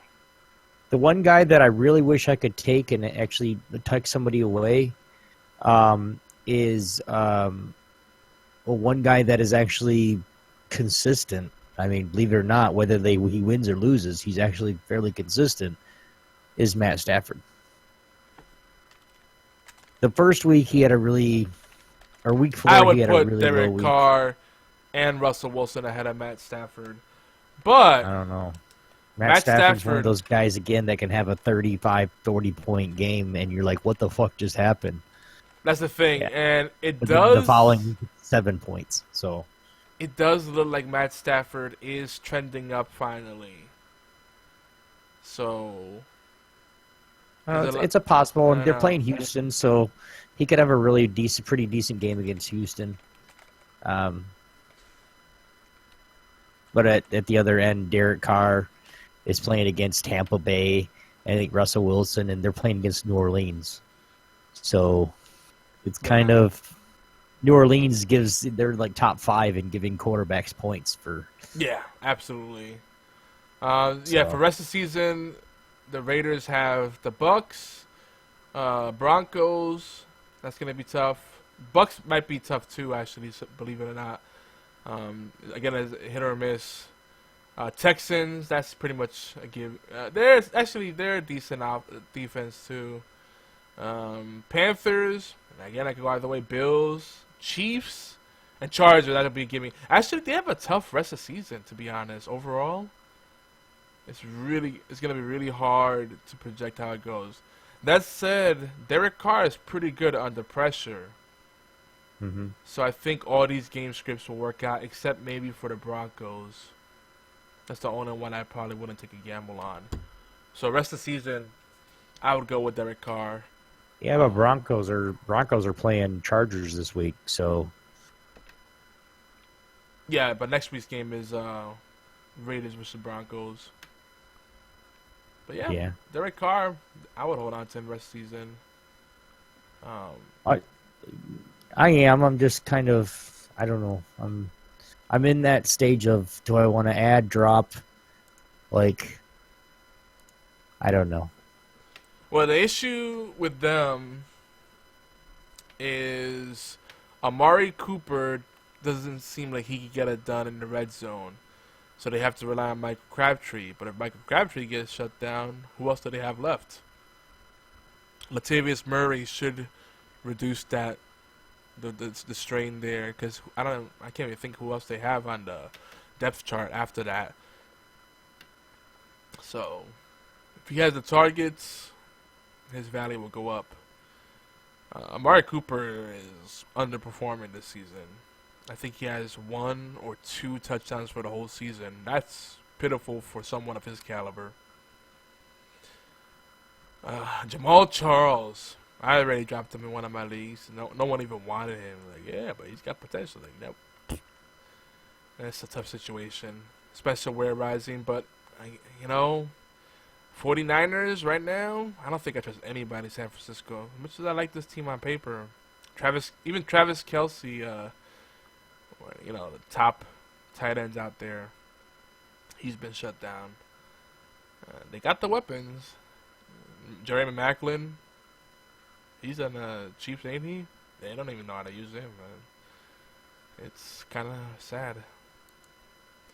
Got a lot of injuries. This not a questionable designation. They're not necessarily bad injuries, but makes you panic because it could be a loose eyelash or a broken fibula. You never know. You got Tevin Coleman and Big Ben and all these things to worry about. Big Ben's probably still out for another couple of weeks. And do you trust him when he comes back? Probably not. Interestingly enough, Hunter Henry over in the Chargers got dinged, but now Antonio Gates seems to be stepping up and living up to his name. So that's cool. Antonio Brown last week in a really tough matchup really stepped up. We were saying 15 to 17 points more or less. Actually, most people were saying 12 to 17, so 12 to 15. They were really being modest. But he ended up having like a 20-plus point game in most formats. So, hell yeah. So I trust him going forward, even regardless of who the quarterback is. What else do we have here? I guess we can look at some rankings. The wide receiver rankings are very interesting. The consensus is Julio Jones, number 1. My boy in the Atlanta Falcons. AJ Green, number 2 overall wide receiver. Then we got Mike Evans, T.Y. Hilton, Marvin Jones, Brandon Marshall, Amari Cooper. I don't know if I agree with that one. Amari Cooper has shown me nothing to trust him right now. Like, every time I start him, Michael Crabtree outscores him. Nah, fuck that. I don't care how talented you are. They're like, eventually he's going to flip around. He's not going to stay like that constantly. Well, Michael Crabtree is getting it done now. So, yeah, fuck you. Jordy Nelson, that's another one where, when you have options like Devontae Adams and Ty Montgomery that are not owned in a lot of leagues and are scoring, yeah, I think I'd go with the safer choice because Jordy Nelson's still going to draw the coverage. DeAndre Hopkins, Doug Baldwin, they have him at number 10. They have Emmanuel Sanders, Michael Crabtree. I think Michael Crabtree should be a little higher or in Amari Cooper's place. Des Bryant.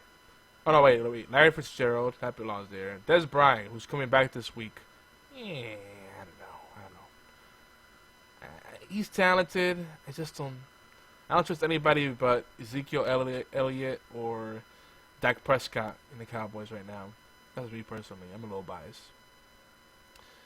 So, the depth chart right now on wide receiver is actually pretty encouraging because you go about 36. There's about 36 wide receivers that if you have them, you feel pretty good about it. After that, it's touch and go. Like number 50, Pierre Garçon, Washington Redskins. If you have him, you're not excited, but it's better than having, I don't know, Dontrell Inman, I don't know, Rashard Matthews, sure, or any play on the tight ends. So anyway, lots of depth there. There's a lot of sneaky pickups you can have. But we won't talk about them this week. We'll let you figure them out. Yeah. We'll move on. Before we talk too much about it, because people are leaving. They're like, it's too much football talk. What is this? Yeah, you're pushing people away. I know. Such a bastard. Obi, did you have any quick questions before we move on? Nope. Didn't mean No. All right, folks. I was looking in the show notes to make sure that you didn't, No. like I didn't say something to you this week. Nope. Just checking. Well, folks, Geeks Engaged. We haven't done this call to action, but we have a Discord. You should join us on there. If you go to our I got it now. Twitch channel. Now you want to do it? No, go ahead. If you go to Twitch channel, twitch.tv/Geeky Antics, do bang, let's say exclamation mark, Discord. It'll show you our Discord information. Hang out with us there. Idle on there. Get to know the gang. We share a lot of memes and sexy pictures and animated GIFs and all kinds of crazy stuff. Fantasy football talk, retro stuff, spoilers, whatever. There's a chat room for everything in there. Get on in there. If you like email, we do pretty much monthly, sometimes bi-weekly newsletter. Subscribe at bit.ly/gangmail, and gang is spelled G-A-N-G, all caps, and the mail is lowercase. Gang. And that's Geeky Antics Network Global. That's the easiest way to remember it. See? It's catchy. But yeah, if you want to call in right now, if you're live, yeah, we have a pretty chill show. We're about to, I think we're about to jump into it. We're going to do some quick shout-outs, and then we'll get into our WWBP and WWBW segment, and then our feature discussion, and yeah. We'll actually finish on time, I think. So, Obi, you ready? Ready for some shout-outs? We'll do quick shout-outs. I think I missed some. I meant to have this. Where did I put it? I had iTunes reviews. Oh, but I can't do it because the iTunes thing was delisted.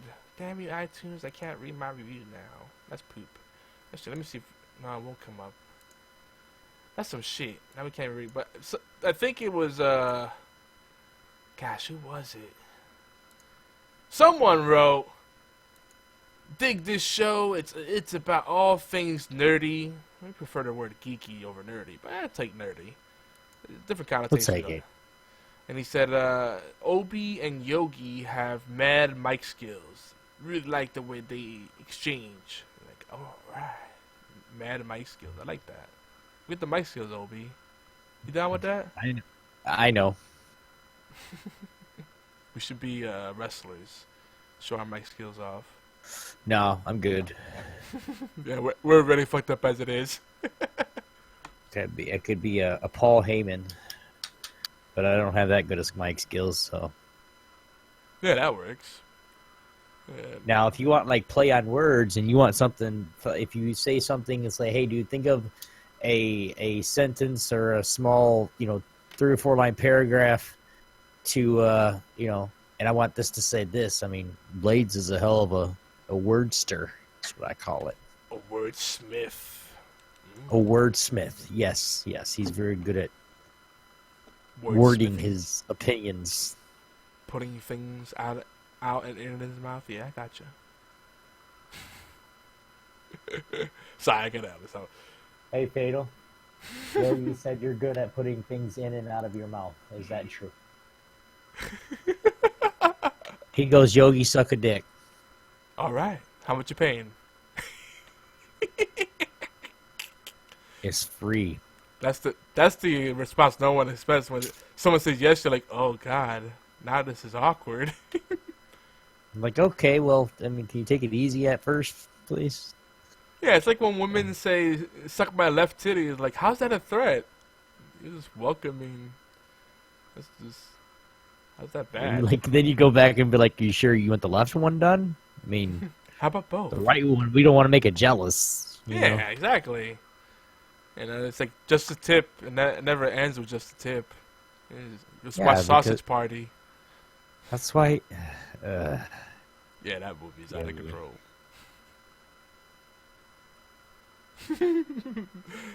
Damn, I got Obi speechless. So, folks, WWBP, WWBW. That's right. Sorry. That's right. What we've been playing, what we've been watching. We're gonna go. We did a pre-show. We talked about what we've been watching.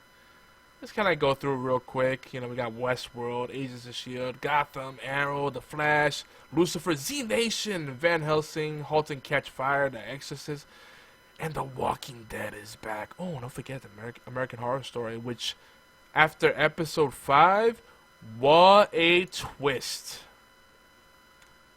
I know, right? Huh. Are you watching American Horror Story? No. They're doing this reality television kind of format this year, and it's pretty cool what they're doing with that. But of course, the show everybody's talking about is The Walking Dead. And we won't spoil it for people that are not caught up. I know we actually have a bunch of friends that are finally now getting into the show and getting through all those first seasons. I mean, what is up to season 7 now? Yes, not a Walking Dead. So all I will say for now is the death stuff was predictable, but the narratives that they are creating make sense, and I'm excited for what's to come. Someone that will take the spot, I think 2 someones that will take the spot of Carol. And I also think that Rick's group, in spite of everything that's gone down, this has been a reality check, and they're going to be more unified and determined and organized than ever. So all the bullshit, all the drama that was causing disarray, I think that's all going to be put aside, and people are going to finally get their heads out of their asses. That's right, I'm going back there again. Head out of ass. That's what needs to happen. You know what? I need to watch the latest in Lethal Weapon. That show was pretty cool from what I saw, the first episode. Oh, and Designated Survivor. Don't want to forget about that. That's actually a pretty cool show. But anything in particular you want to talk about? Walking Dead or any show that stood out for you, Obi? Yeah, no. I don't really have any. I don't really watch too much TV. I watched The Arrow once upon a time. I mean, it's not anything that I'm later 40. It's not anything that I'm not really watching enough to.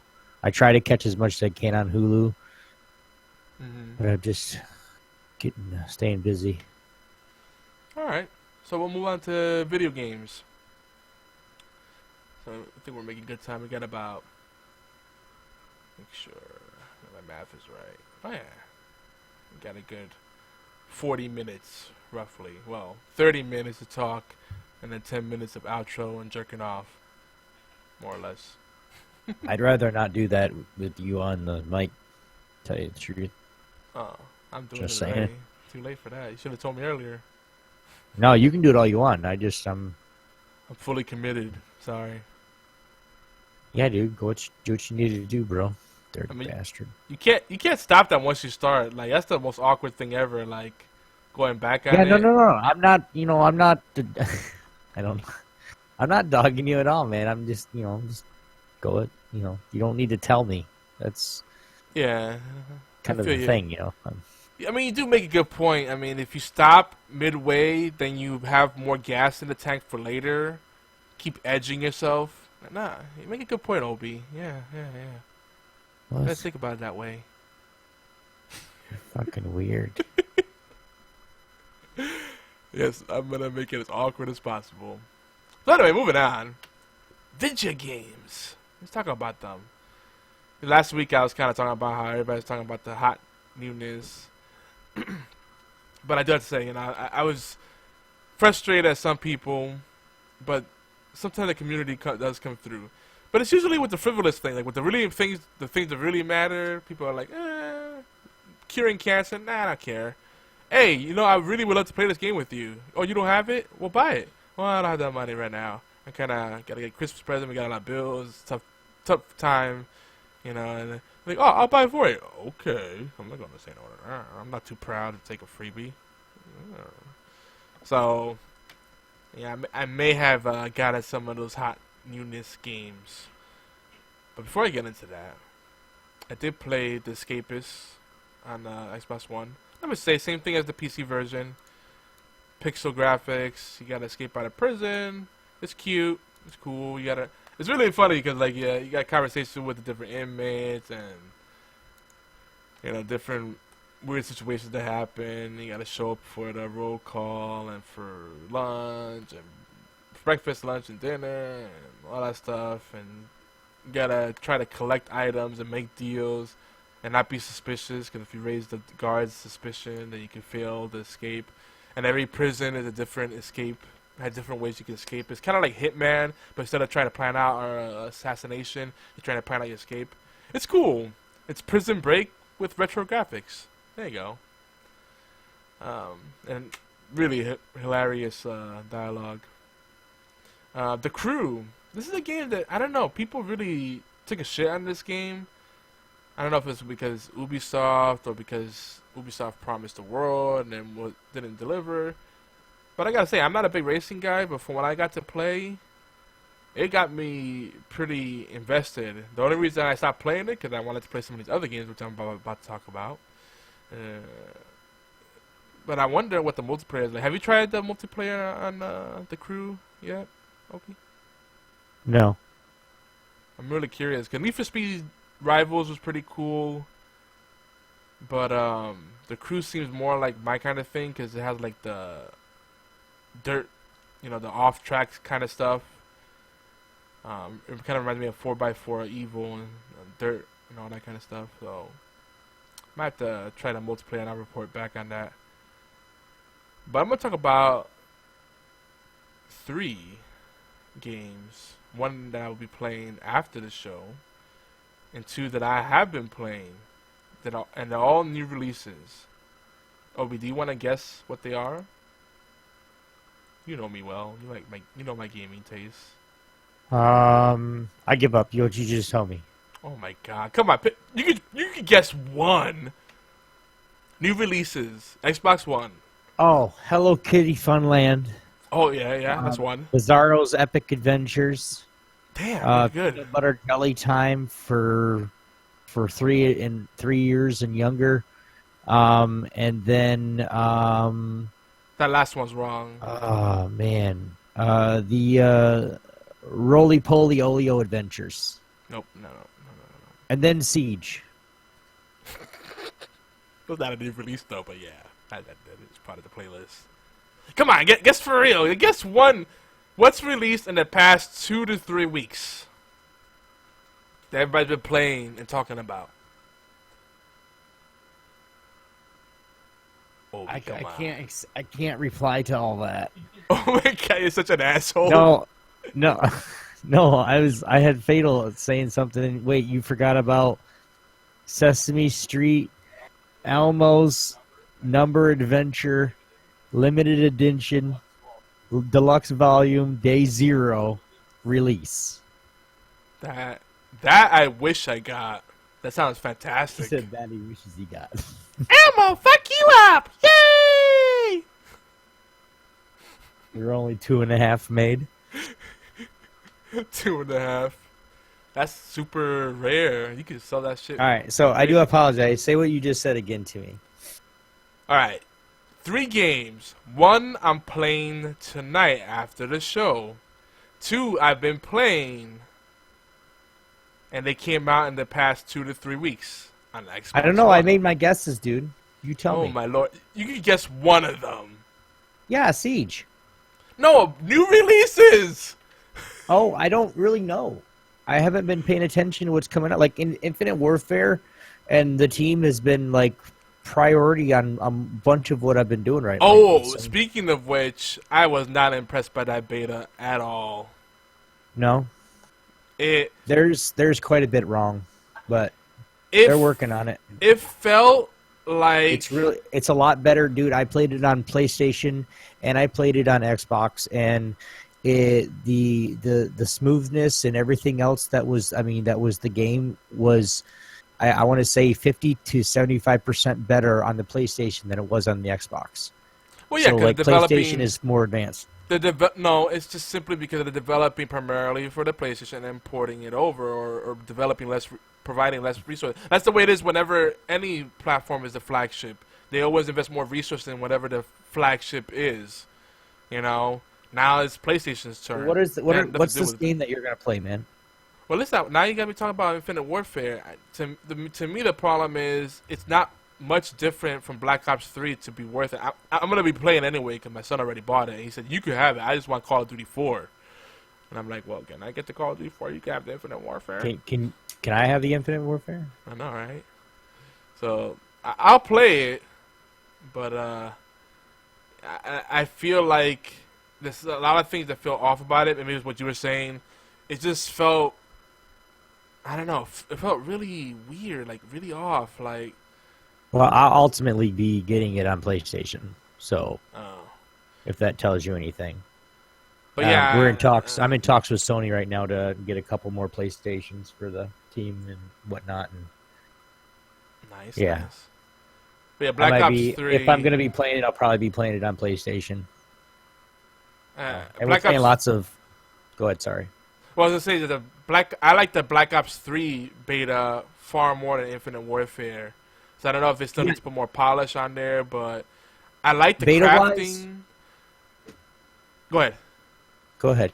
Beta-wise, with Infinite Warfare and Black Ops 3, Infinite Warfare hands down. But playing Call of Duty 4 Remastered, that game is just like, goddamn, I can't wait till we can do a co-op. Like, it's fucking awesome. Like, I told him, I said, I want to go set this up. We need to go set this up in the living room and play a big old co-op and, put it, set it up to a laptop or something so we can actually record it to where we can, make videos out of it if we need to. But it's really, really good. Yeah. When your son gets it, tell him to let you play it at least once. Which game you talking about? Call of Duty, Call of Duty 4. Oh, yeah. Remastered. Fucking awesome. That's right, yeah, because I saw Fatal was streaming it. Yeah, that's a no-brainer. But yeah, I was underwhelmed by the Infinite Warfare, but I'll play it. It'll be what a lot of people will be playing, and it'll be good to be part of the hype on Call of Duty again while it's still good. But we'll see. I have a feeling a lot of people are gonna end up going back to Black Ops 3, because again, outside the crafting. And, I mean, what did they add really different? There's not much differentiated. You got to remember, the reason I'm playing as much Infinite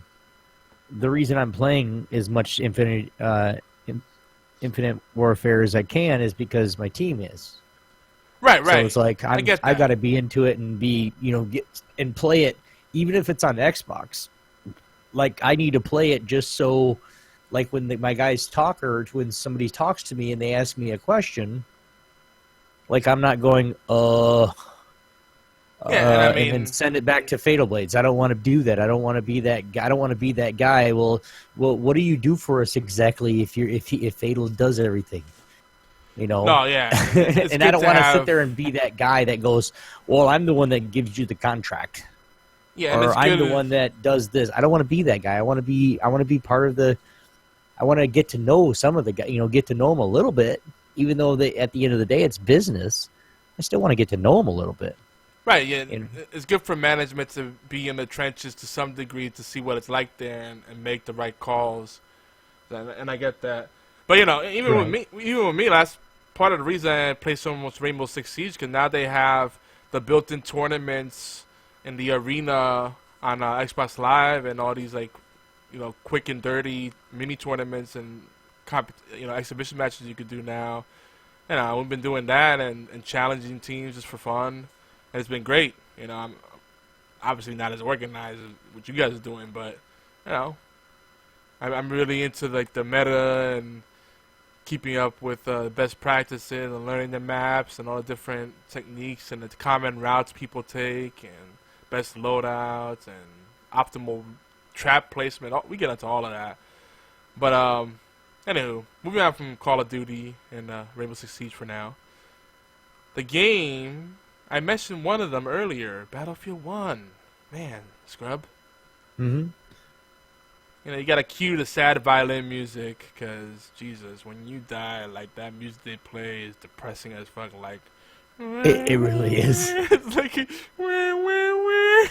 like, it's just mocking you, like, you asshole, you suck. It really is depressing as shit. You're like, oh, yeah, I just died. Oh, really? You did? No, you didn't? Yeah, the music's going on. I'm like, oh, dude. And, Come on, bro. From what I've seen in the campaign, and what I've been hearing from everyone, that campaign, I think it's like only 6 to 10 hours long, depending how good you are. But apparently that campaign is even more depressing. I'm like, I don't know if I want to fuck with that. I don't need help being bummed out, pissed off.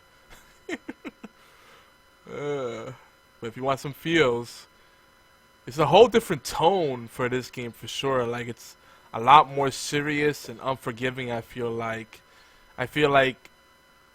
To me, like, Battlefield 3 was my favorite because I put the most time into it, and I think it had the perfect balance of realism and kind of like that arcade-style action. And then Battlefield 4 kind of continued upon that, but I don't know, something for it was missing. Maybe it was just the fact that I didn't get to jump in right away and play with people when they were hyped about it. So by the time I jumped in, people were kind of like, oh, yeah, it's Battlefield 4, let's play a little bit. Okay, I'm going to go play something else, bye. You know? But now, being on that cusp, you know, right in the beginning of it all, you know, people are really enjoying this. I do have to say, the starting weapons you get for most of the classes are absolute ass, especially assault class. So you're going to be switching classes a lot, and, you know, they each level up individually. That's pretty standard. But once you, like, rank up enough, it definitely makes a difference. You get those better weapons. So I'm loving Battlefield 1, man, and that's a beautiful game. Good lord. Between Battlefield 1 and Star Wars Battlefront, I mean, they're very similar games, you know, especially with, except with Star Wars Battlefront, you can actually shoot much further. You got no kind of range for the most part in Battlefield 1. It's a lot of close quarters combat and, you know, ground combat with vehicles. The air stuff, not as big. My cat's getting my feet. Stop it.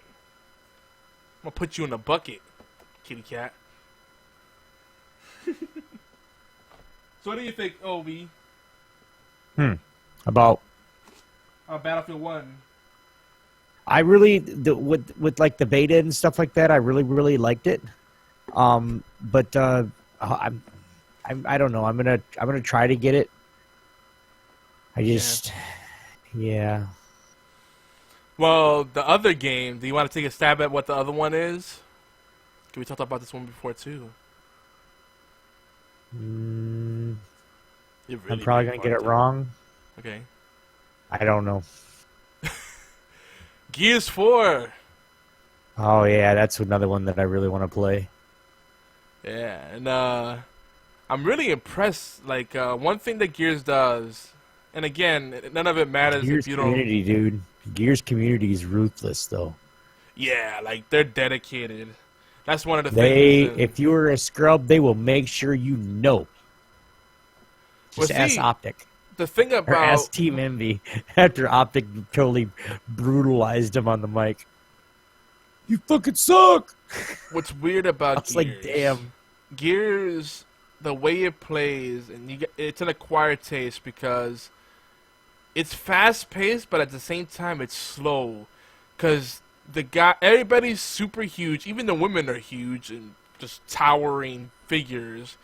And they move like they all move like they got a big turd in their pants, and they don't want to like get it smushed up, and it's like tank controls from like early 3D games in the 90s, it's very clunky, and they made it a little more smooth, but it's still rough, and it's still really heavy on the shotgun play in PvP, and it's just still ridiculous.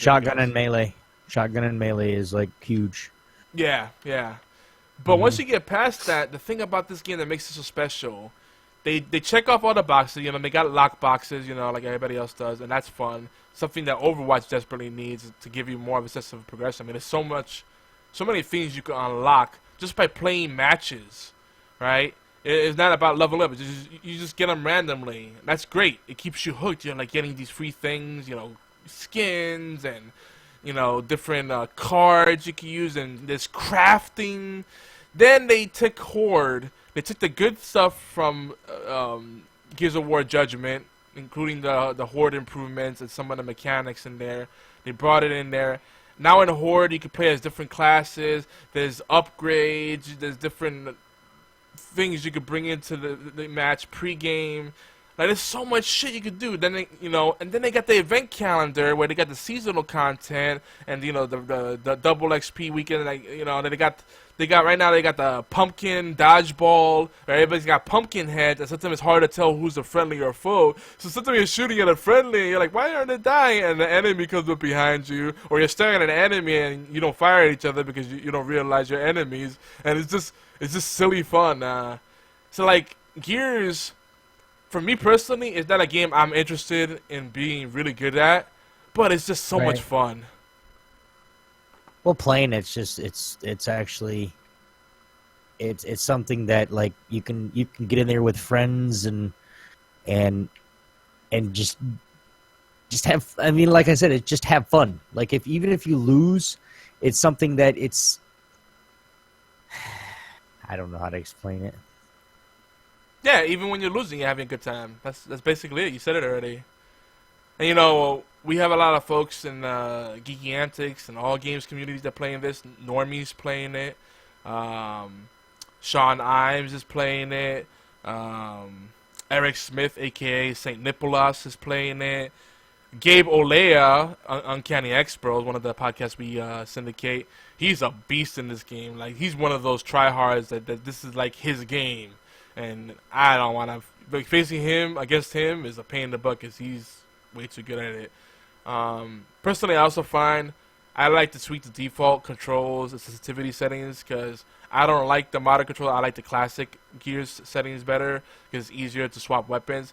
But if you do have a controller that supports macros, you are so much more of an advantage because you are just that much faster responding, like switching to the Nasher when someone rushes you rather than being caught with your dick in your hand or your vagina or your tits, whatever you got in your hands. It's all good. We don't judge.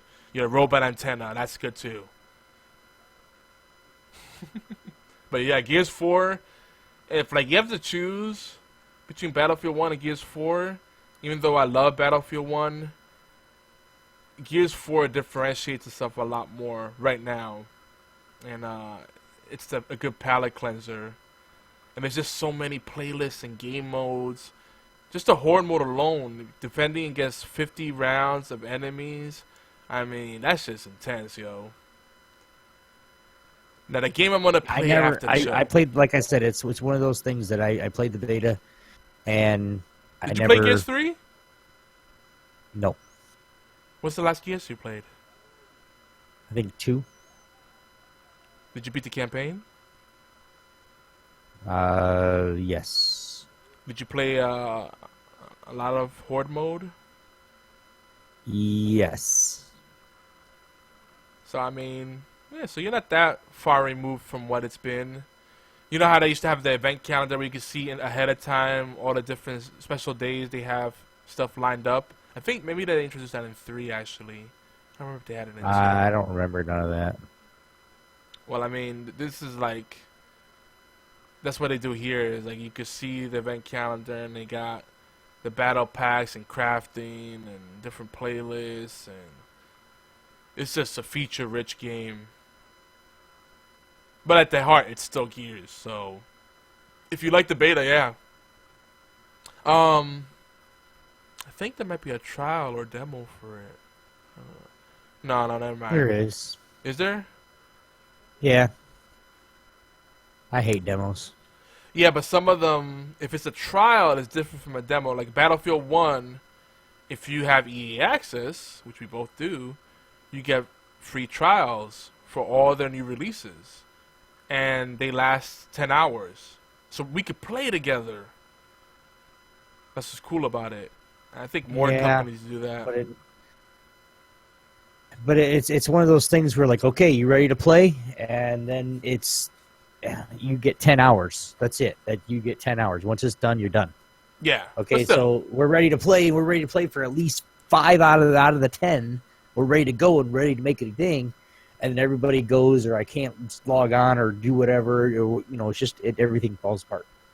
Well, the best thing to do with that, 'cause I do with my friends when I use the trials, is I make sure everybody's ready. We're in a party. Then I launch the game and get the invite. When we're actually ready to play, not when we're just bullshitting and whatever. Right.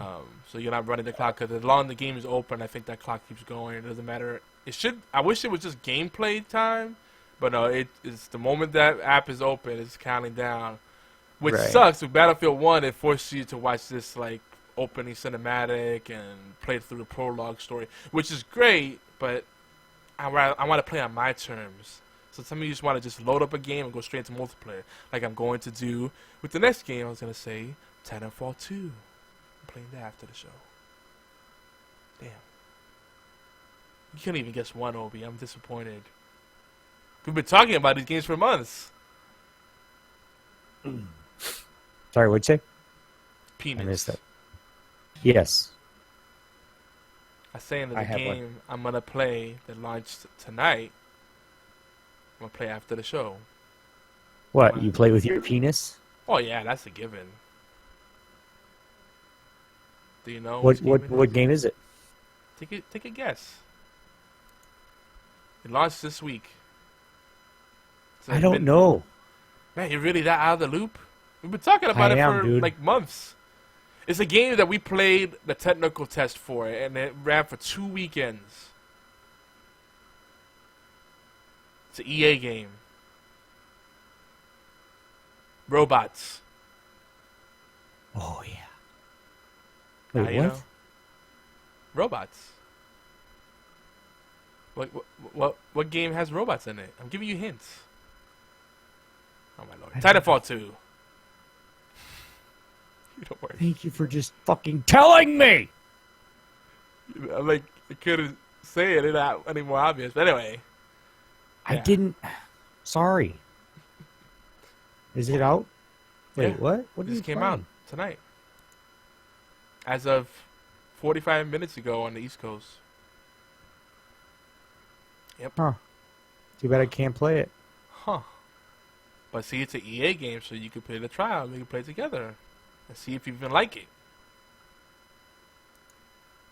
EA Access. It's a good deal. It's a good deal. Yeah, besides, you only play for like an hour or two at a time, so that's like 5 days of gaming for you. Dude, you're set. I should get Fatal, and we should get it on Xbox, huh? Yeah. Titanfall 2's just came out today. Yeah. You want to get the trial and go play with Yogi, even though it's not the full version? We can still play together. It's the full game. 10 hours. Much. Just a timer. Start downloading it. Yeah.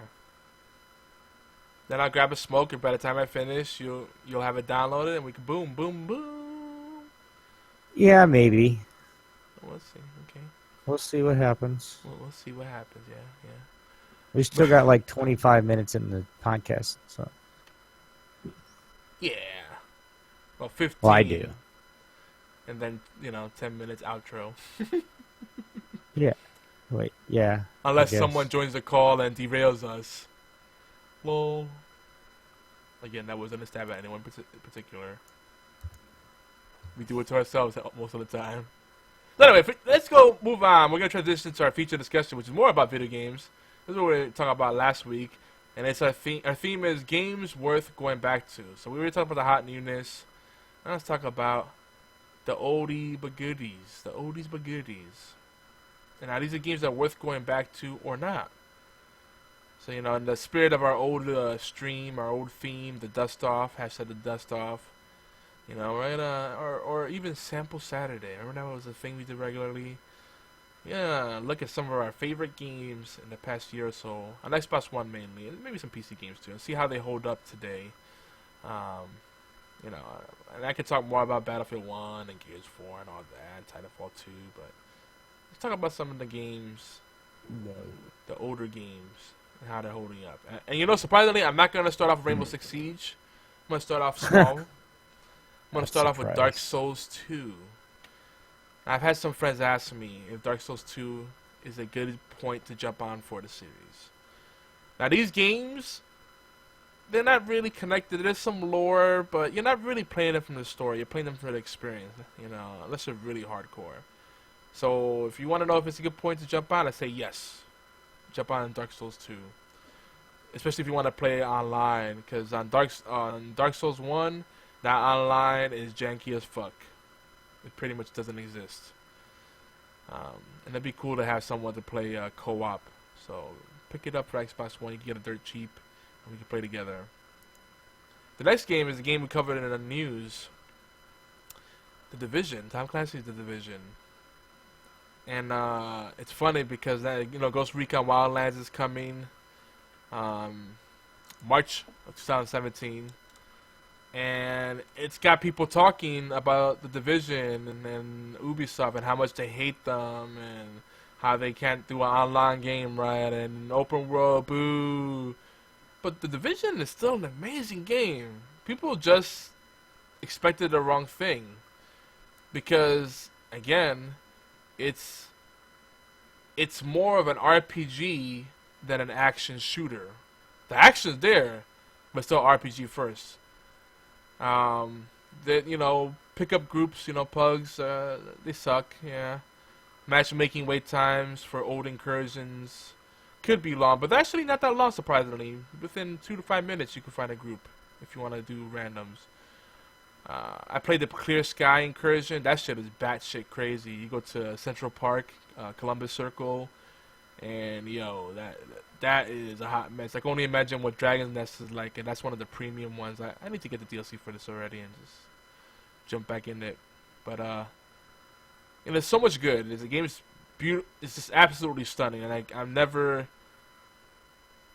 I'm always freaking just amazed by how good this game looks, even on console. Gunplay is tight. Is compelling. It's a massive world with just so many layers to it, right? Great, satisfying crafting, great loot, tons of variety there. Well, you say that there's not enough weapon variety. They could use maybe a little more activity variety, but the biggest one is lack of checkpoints and the bullet sponge enemies. Well, wait.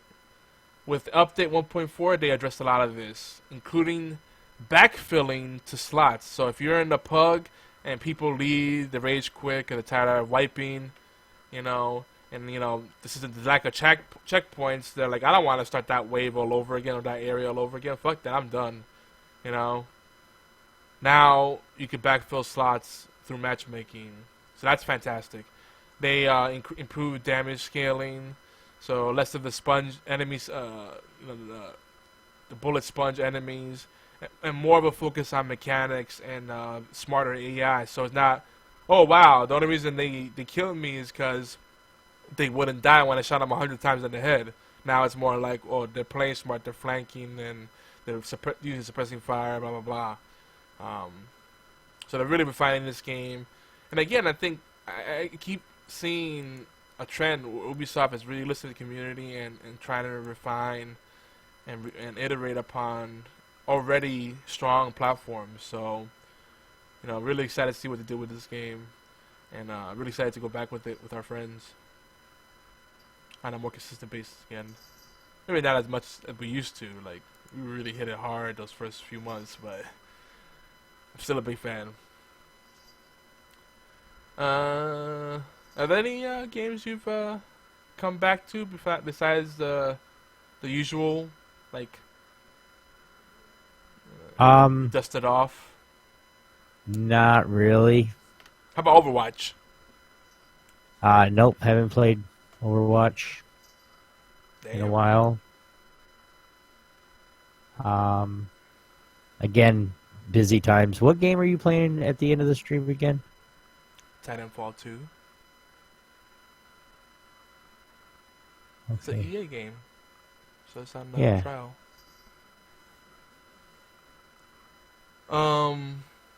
The one thing I noticed with Overwatch, because I really do enjoy the game, and Blizzard, as far as I'm concerned, can do no wrong, right? That's when I become a fanboy. What does it mean? Does it the lack of in-game communication? I mean, all you get is the emotes, but I feel like the lack of communication kind of ruins the immersion. You know what I mean? There's something about it. Like, it feels like you're so disconnected from the experience at times. I don't know. I know why they do it, but I find that I enjoy the game a lot more when I'm in a voice chat and everybody's playing Overwatch with me and we're getting hyped about it. So I don't know.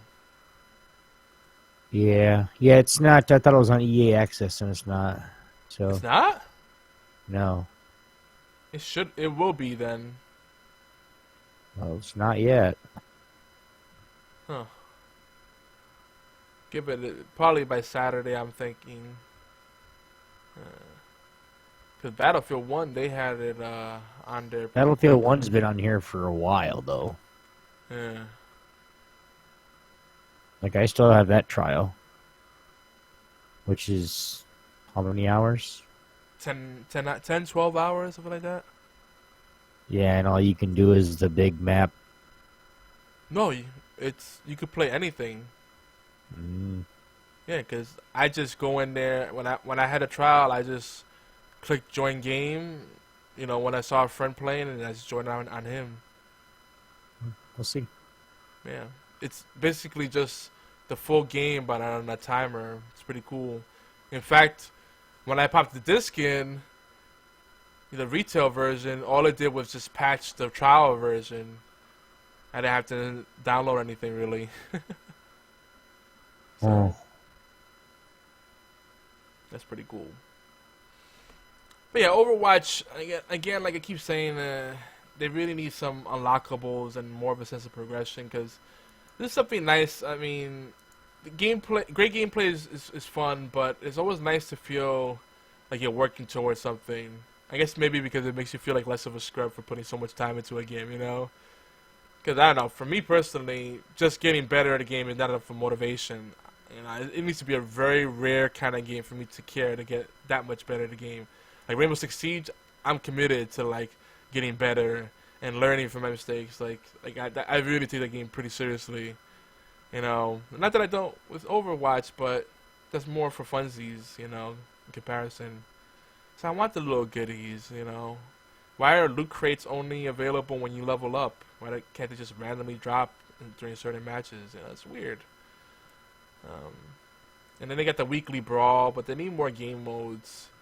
Again, like when I compare Overwatch to Gears, there's so much more depth and stickiness on Gears.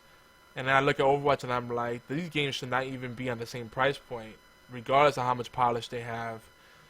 Just the replay value on Gears. You know, Overwatch may be more fun. I might be better at Overwatch. Actually, I'm much better at Overwatch. I'm kind of suck at Gears. But, you know, those little bells and whistles, they make a difference. It's like Halo. You know, people love to hate on Halo, but it's so many different gameplay modes, and then you got the Forge. That's what keeps it fresh. All those little silly things you could do. You know, like the Infected mode. You know? Yeah. When's the last time you played Rainbow Six Siege? Yesterday. Oh, you didn't tell me. Little silly slut. Well, the last, yeah, I also played the Division yesterday too. Ooh. Mm-hmm. What did you do? I guess those are dust offs. Division's the dust off. Yeah, I did a few dailies and just to see how it was reacting and, you know. Yeah, because they just patched it.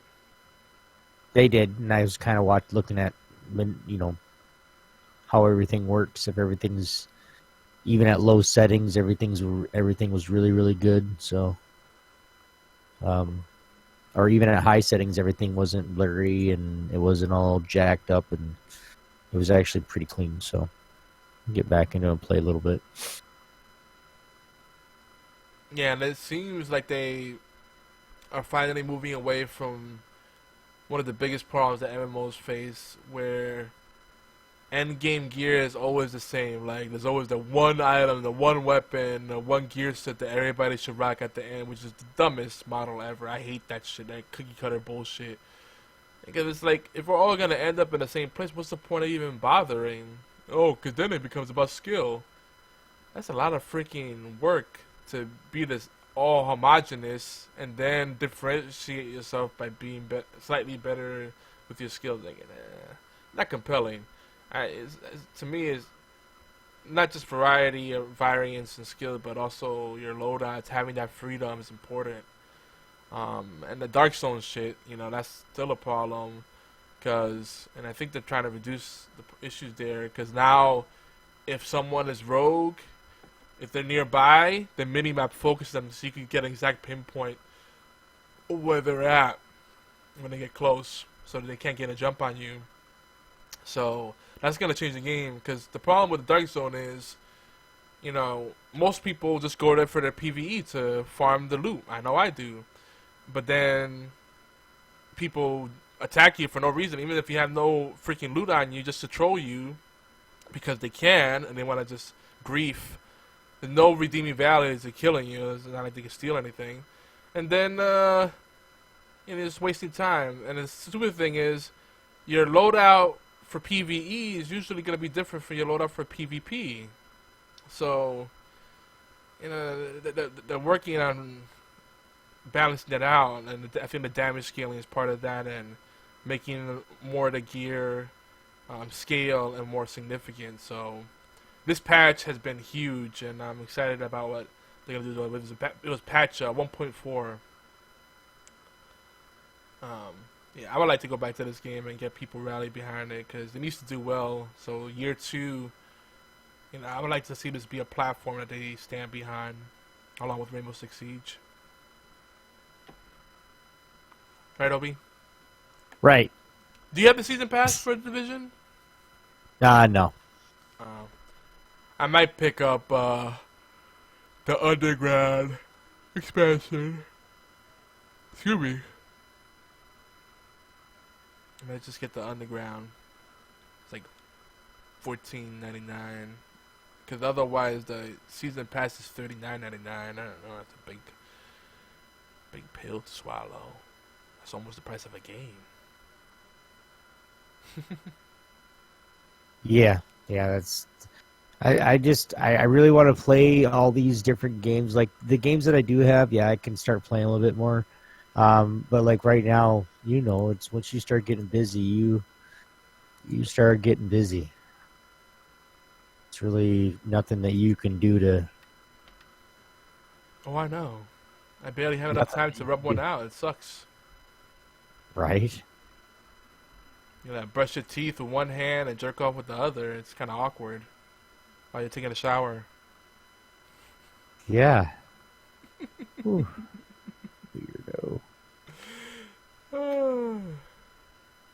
I know.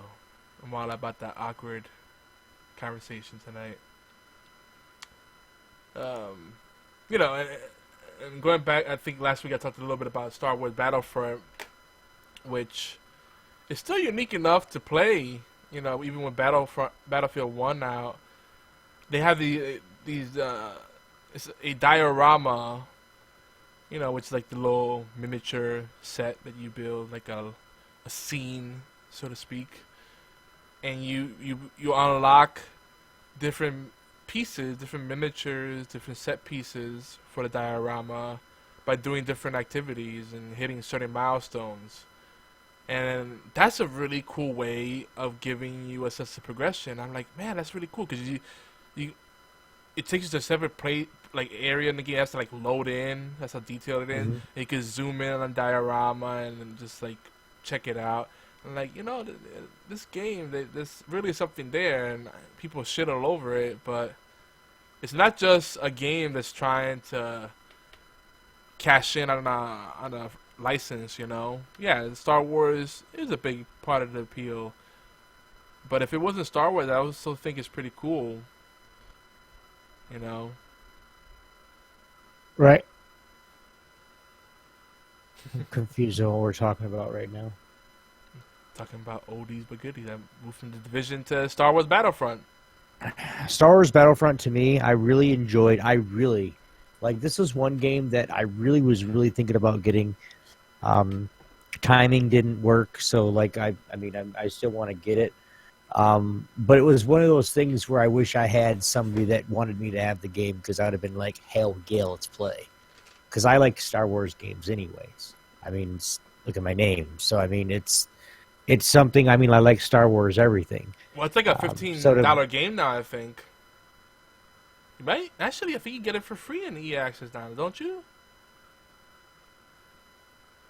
Maybe I'm tripping. No, you don't get it for free on EA Access. It's not in the vault yet. Probably. I hope it goes in the vault, man. Because if Star Wars Battlefront goes in the vault, I will definitely play that with you. Yeah, I think they're gonna wait it out. I would say maybe 3 to 5 months. Give it time. Yeah. And they'll still be worth playing then. And then who knows? Maybe by then we'll buy the season pass for it just to get all that content. You know, it's just like you said. It's just hard to choose because a lot of quality games. But they have people, you know, buying these games for me and urging me to play with them. Like, oh, I want to play. It's been a long time we played something together. Yeah, I'll get it for you. I'm like, oh, okay. Well, like you can tell anybody, like if they want people to play with you, I will try. That's why I half the time I tell people don't buy me games, because I don't know if I'm going to have the time to play. It's just one of those things where I could be on. If I had the game, I would play it. But you know as well as I do, half the time when I say, hey, yeah, I'll be there to play, like something comes up. It just happens. There's nothing I can do about it. So it's, yeah, to have it. I know once it gets on EA Access, or, you know, maybe I can grab a copy and maybe just go and get a one from GameStop, or, you know, see how much they are there. Last I checked, the physical copies are under $15. We'll go check GameStop and see if I bet you $20 are still at $30.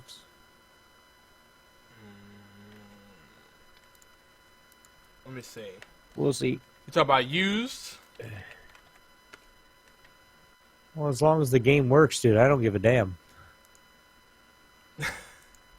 No, they're gonna give you a I mean, game. I don't want a piece of shit. Piece of shit, motherfucker. That's cool. Echo. I like that. You're weird, dude. I know. Okay. Brand new, $23.59 on Amazon. New or used through third-party sellers, $11.90. But if you get it on or used, huh? Yeah.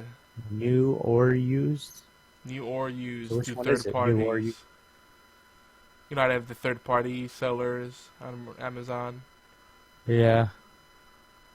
But well, the right funny now thing with is, a check this out, used though. one at Games, huh? No, check this out though. The digital code for PS4, $29.99. Digital code for Xbox One, $59.99. What the fuck? How's that fucking work? I have no fucking idea. PC digital code, $29.99. Makes no fucking sense. Don't get it. GameStop, you can get a used one, $17 to a new one at $30. So it's still a $30 game. PC version is $19.99. Maybe they'll do a Star Wars Humble Bundle sometime. Oh, wait a minute. Star Wars Battlefront? Oh, there's the Ultimate Edition coming out November 18th. So you might have to hold out for this, bro. It has Deluxe Edition with in-game unlocks, including emotes and the OPDL4 for Blaster. The Season Pass.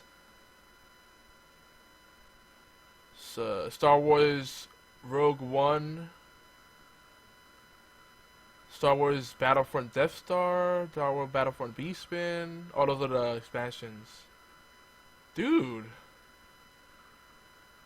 So how much is the Ultimate? $39.99. That's the price of the Season Pass right now. Ooh. Shit. I might. Yeah, that might be worth it. Fuck. Yeah. But it's getting about that time, homie. I know. That's where I was going to end it on. So take us home. Do you guys have anything that you guys would like to say, or anything you'd like to comment on of things that we said? Feel free to do so. Don't mean we'll listen. Yogi will. Nice. No. You guys can leave us a voicemail, of course, or a text message at 646-801-2149. We got mail at geekyantics.net.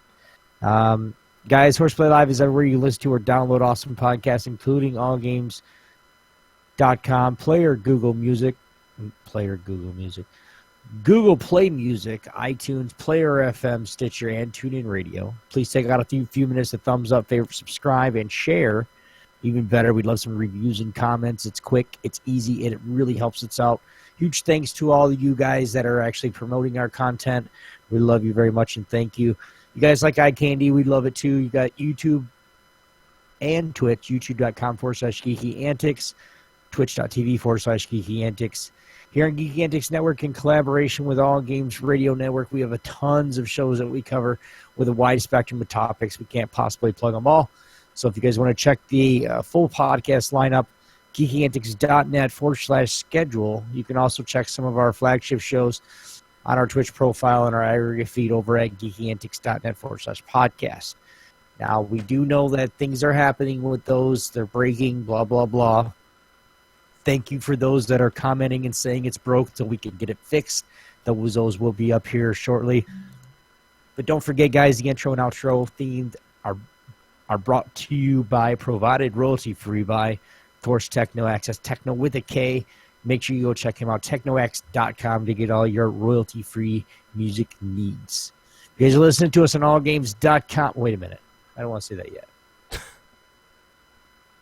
Yogi, where can they find your ugly mug? I mean, your gracious mug. Well, I'm Yogizilla everywhere, but particularly these days, you'll probably find me on Xbox Live and Twitter. That's been the places I've been most consistently on when I'm not with my head in the work, in the books, in the computer screen, coding and creating and making phone calls and being clients happy and juggling shit and trying not to die or kill myself or both. Okay. That doesn't make sense, but Well, that's okay. I was like, wow, awkward. That was very awkward. Well, at least it Very wasn't awkward. a elusive finger in your butt, you know? It's an inside joke, folks. Why are we talking about fingers in people's butts? As he clenches his butt cheeks, you're like, what are you talking about? I really am. But you guys, of course, you guys can find me, TSC Obi-Wan, on Twitter and Instagram. Of course, we're on there, trying to get on there a lot more as well. We're also on the YouTubes. Make sure you guys go check it out, TSC Obi-Wan Kenobi. Of course, I do vlogs, which I'm doing one right now, podcasting. And, of course, we're doing gameplay videos. We got some WoW videos up right now of the first raid of the new expansion. I've got some stuff in the making with, of course, like Rocket League and stuff like that with myself and Fatal Blades, and we're just trying to have some fun. So go visit us over there, of course. I know I'm missing one more, but I can't remember which one I am. Oh yeah, Facebook, TSC Obi-Wan Kenobi. Actually, TSC Obi-Wan Bobo. I know it's really fucking weird. Obi-Wan Bobo. Yes. I love that. It's a nickname that I acquired at about 2 months of age, and it never wore off. So I just say whatever. I'll make people happy by using it. So I'm doing it. In the But of course, Spanish, Bobo means dummy. Bobo? Mira, Bobo! Yeah, I know. That's why I don't want to do. But anyway, of course, the YouTube TSC Obi-Wan Kenobi space. There's a space between Obi-Wan and Kenobi. So hope to see you guys there. If you guys are listening to us on allgames.com, the Dead Pixel Live Power Ranking Show is up, followed by Knuckleballer Radio at its new time every Thursday at 9 p.m. Eastern Time. Be sure to hang out in the chat by Make sure you guys hang out in the chat by clicking the live or the chat button. We'll see you guys. Of course, remember, Tuesdays at 9 p.m. Eastern Time, the B-Team podcast will be podcasting. Of course, that's over there, right over there at All Games Radio Network, too. So, again, guys, thank you very much. We'll see you guys next week. I'm Obi-Wan Cannoli, the Italian plumber that plays video games every now and then. You know what? Just play the damn music. Obi-Wan Cannoli. Oh, my music is broke. My computer's breaking. Oh no! I'll make music for you.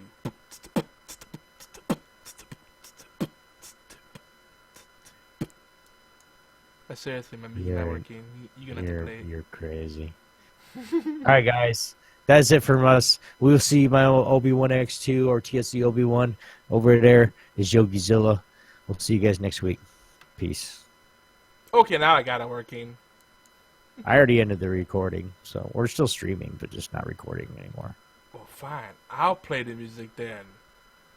You can. I'll play it. You can, but I'm just saying, I mean, I can start it up again, but it'll be two different pieces. It's cool. And, yeah.